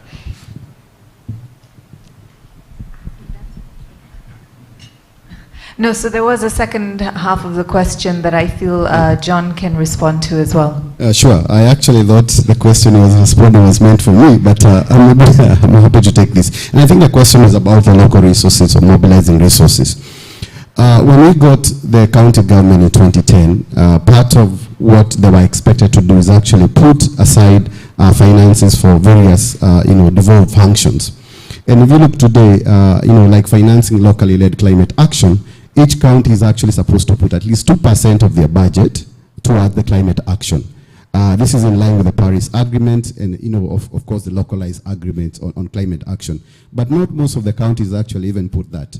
A few counties even have what we call the peace department. For instance, we are working, I like it, my sister is from West Pokot, we are working with your governor, Kachapin, to come up even with the peace department. They have already come with a peace department. Equally in Elgeyo Marakwet, Governor Wesley, they have already a peace department. And therefore, this is actually a commitment towards even attaining a 2% or 3% allocation toward peace building. So you come up with a department policy and then you finance it. So that is part of the, mobilizing the local resources. And again, if you look at the county climate fund, CCF mechanism that was mostly done in the Elreb County, now has also come to the Noreb County, which are also very ASAL areas. So the commitment has really also to come from the local governments, the county government, even all the way to the national level. Before we go to the international community and mobilize resources, can we as local government and county government actually commit towards this, what we have put actually in our plan and our strategies? Most of the national action plans that we have peace financing, climate financing, but not most actually county have been able to do that. But we have model counties which have been able to actually come up with this. Siaya was, I think, the first county to come up with a CCF mechanism, which was a donor-funded program under the DFID, Dependent Democracy Program. But today, other counties has really taken up that, and they are putting aside this particular fund. So I think locally, we can be able to mobilize resources toward peace building, towards climate actions, and then, of course, when we do not have enough, we can actually look at our neighbors and be able to mobilize more resources. Thank you. Thank you so much. Lady in the green dress, you have a comment? Can we get a microphone to her, please? Thank you.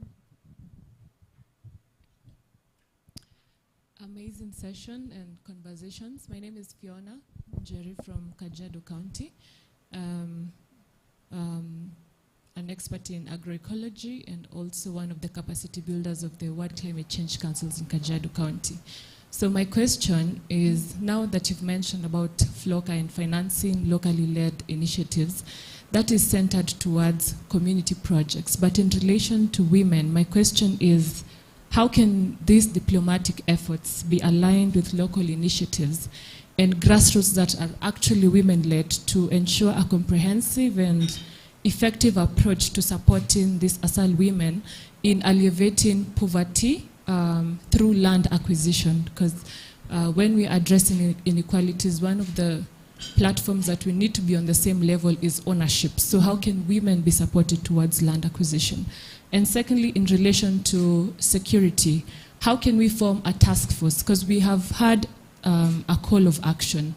And hearing is one thing, but moving from tangible conversations to tangible actions, how can a task force be created towards involving all these grassroots NGOs and diplomats and leaders as well to conduct immediate on-the-ground assessment for gender-based violence and climate resilient needs in ASAL regions in order to be able to have an actual action point? Yes, thank you. Who is your first question directed to? It's John? open. Sorry? It's open. It's open. Yeah. Second question to anyone? Okay, so I'll ask John. Let me take the second question, and I leave the first question to Anthony. And I think it's about the security sector, and also you're asking about how can we form a task force and committees. I am not a fan of task force and committees because in this country we have a lot of task force and committees. In fact, in your first question, remember the Dongo land report, which has never been implemented, because that question, what he's answering, he should be able to tackle that. But what I've seen working is actually, in the county government. Recently, we had the first inaugural peace summit for the Nairobi counties. It was hosted in Trans Nzoia County by Governor Natebe. I think it was a month, 2 or 3 months ago.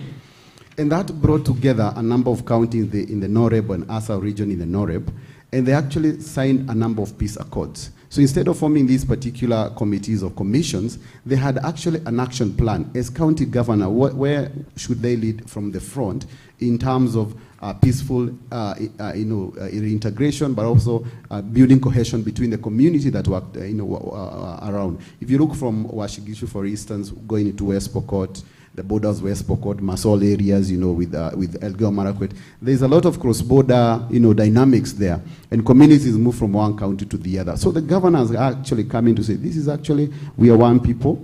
These are some of the interventions that we can be able to implement as a county government, and these are the accord that we have signed. And then they put those in their national planning. As I mentioned earlier, some of those counties have come up with peace departments.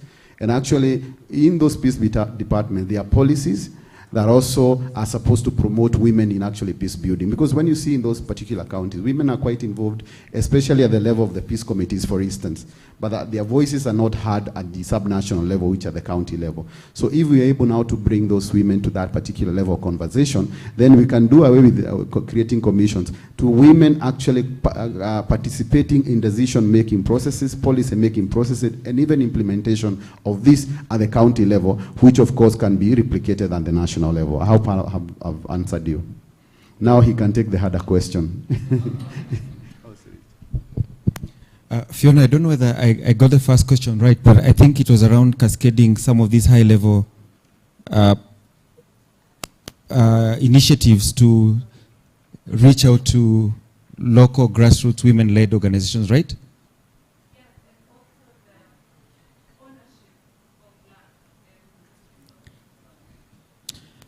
Whoa, the land one is... and I see why I ran away from it. To the first one, and then I think the second one on ownership of land, and that one is a very complex thing because it's multi-layered in terms of the solutions, but I'll start with the first one first. I think what you're seeing primarily is a lot of grassroots organizations keep blossoming, and all of you are in one space trying to compete for very little opportunities. And so what this does is that you spread yourself too thin, and also then there are also issues around capacity gaps, where even sometimes as you're trying to access some of these resources, your own governance structures, capacities are limited. So my advice would be for, if you're coming from Kajiado, instead of going alone as Fiona, or your organization, come together, set up grassroots movements that can actually be able to be stronger, more organized. I think OITA really emphasized on that in terms of that organization, because if you don't organize, you agonize. On the second one, on land, I think the land ownership issue in terms of, I think it varies from space to space in this country. And the engagement for me is just looking at what one normative frameworks do exist in, and also within any other county is looking at what are the local dynamics, because I think land issues are highly sensitive. They can turn into violent interventions. So looking at also how you address those local dynamics and engaging, but also based on a framework that also safeguards you, because sometimes if you also start getting into land activism, can also get yourself into trouble without knowing. So there's also that conflict sensitivity element. So really digging in first and studying what is the issue around land ownership, what are the delimitations and all those things, and then from there figure out how you engage. I'm sorry I don't have a total answer around it. Oh yes, Charlie. A question to John. I don't think the work of task forces is to implement. So the task forces do their work. So whose work is it to implement what the task forces come up with? Oh, heated debate now. Because there are different reasons why task forces are actually formed. Like I say, the Dongo Land Reform Commission that was formed came up with a very good report, which has been gathering dust for many years.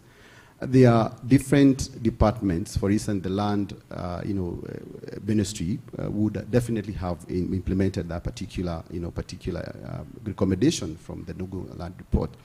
But I think there are various elements. Now, because we are in a very different political dispensations, we have various departments in the county level that are supposed to implement some of these recommendations by the task force.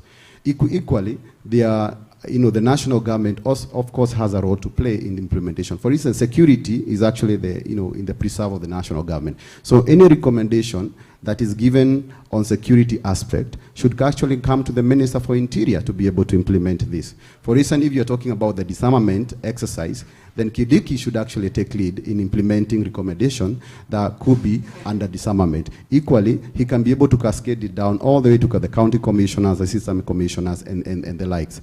So I think the commissions can be there, the task force can be there, and the recommendation. Actually, we have so many task forces in this country, so we keep on even forgetting about how many of them.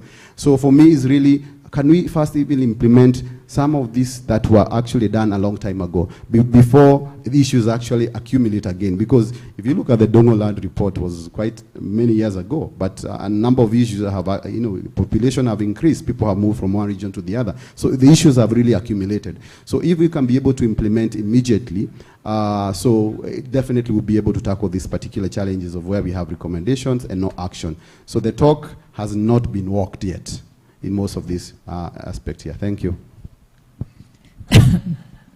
Maybe I should leave the microphone here.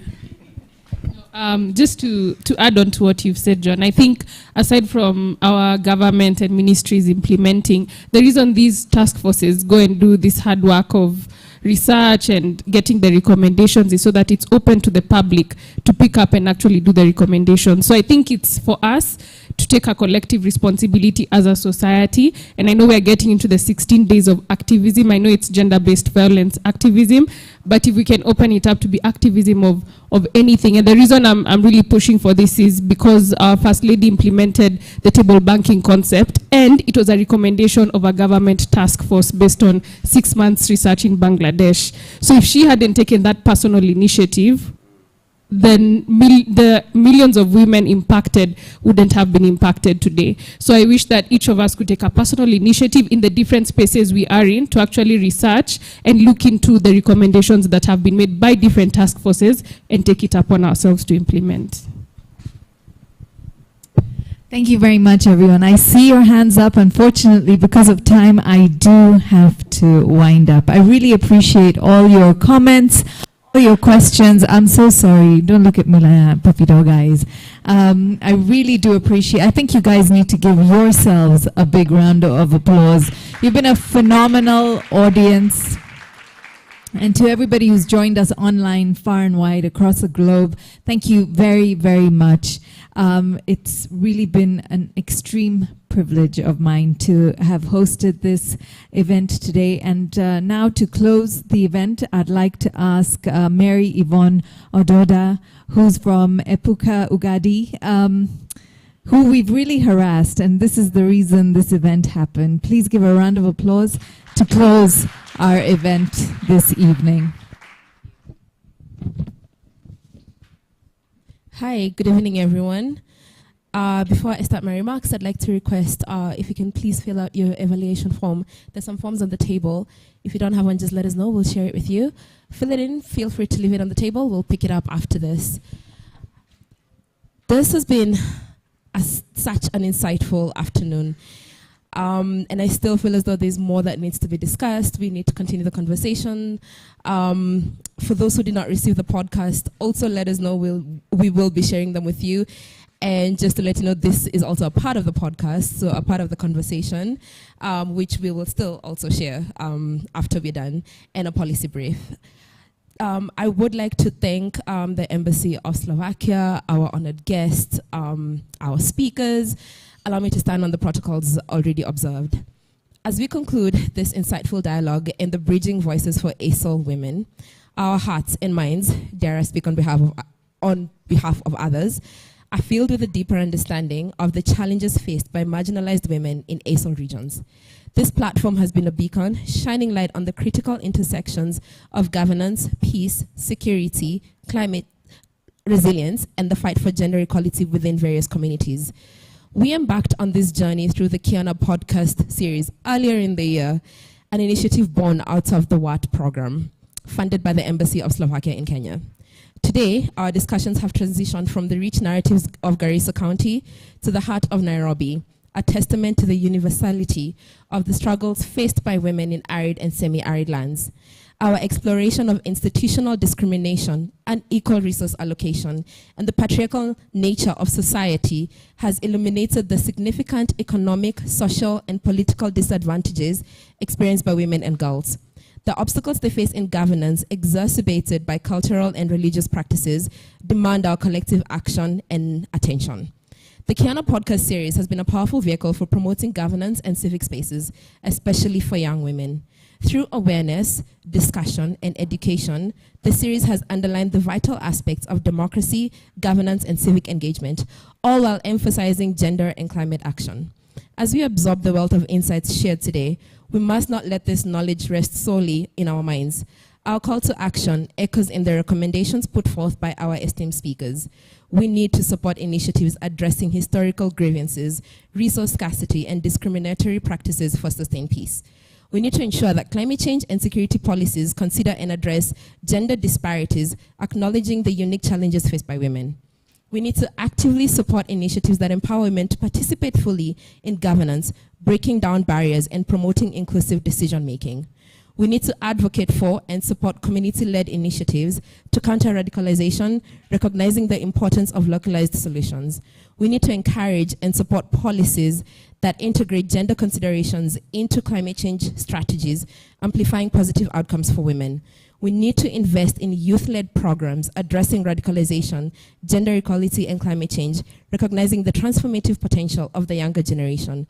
We need to support efforts to enhance women's access to education and information, recognizing the pivotal role these play in empowerment and governance. Let these recommendations guide our action beyond these walls. The women in ASAL regions need more than an acknowledgement. They need active support and commitment. Together, let us turn our words into actions for sustainable peace, empowerment, and positive transformation. I extend my heartfelt gratitude to our distinguished speakers, our partners, and each and every one of you for contributing to this dialogue.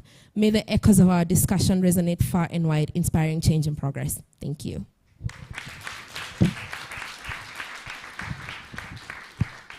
And if I may, I know I stand between you and cocktails.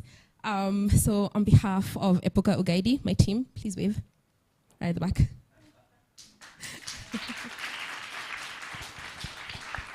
And our most gracious partner, Embassy of Slovakia. It's been such a pleasure doing this and to do more. Thank you so much. To our speakers, Anthony John, Dr. Elizabeth Hatliv, Dr. Vladislava, Dr. Etiang, Charlene, I really want to say my heartfelt thank you. May these conversations continue after this, and I hope you all brought your business cards. Let us network, let's get to know each other, let's see how we can continue to do this. And please always feel free to reach out if you have more questions, more queries. We're more than happy to respond. Thank you so much. I conclude the session. Cocktails are served upstairs here.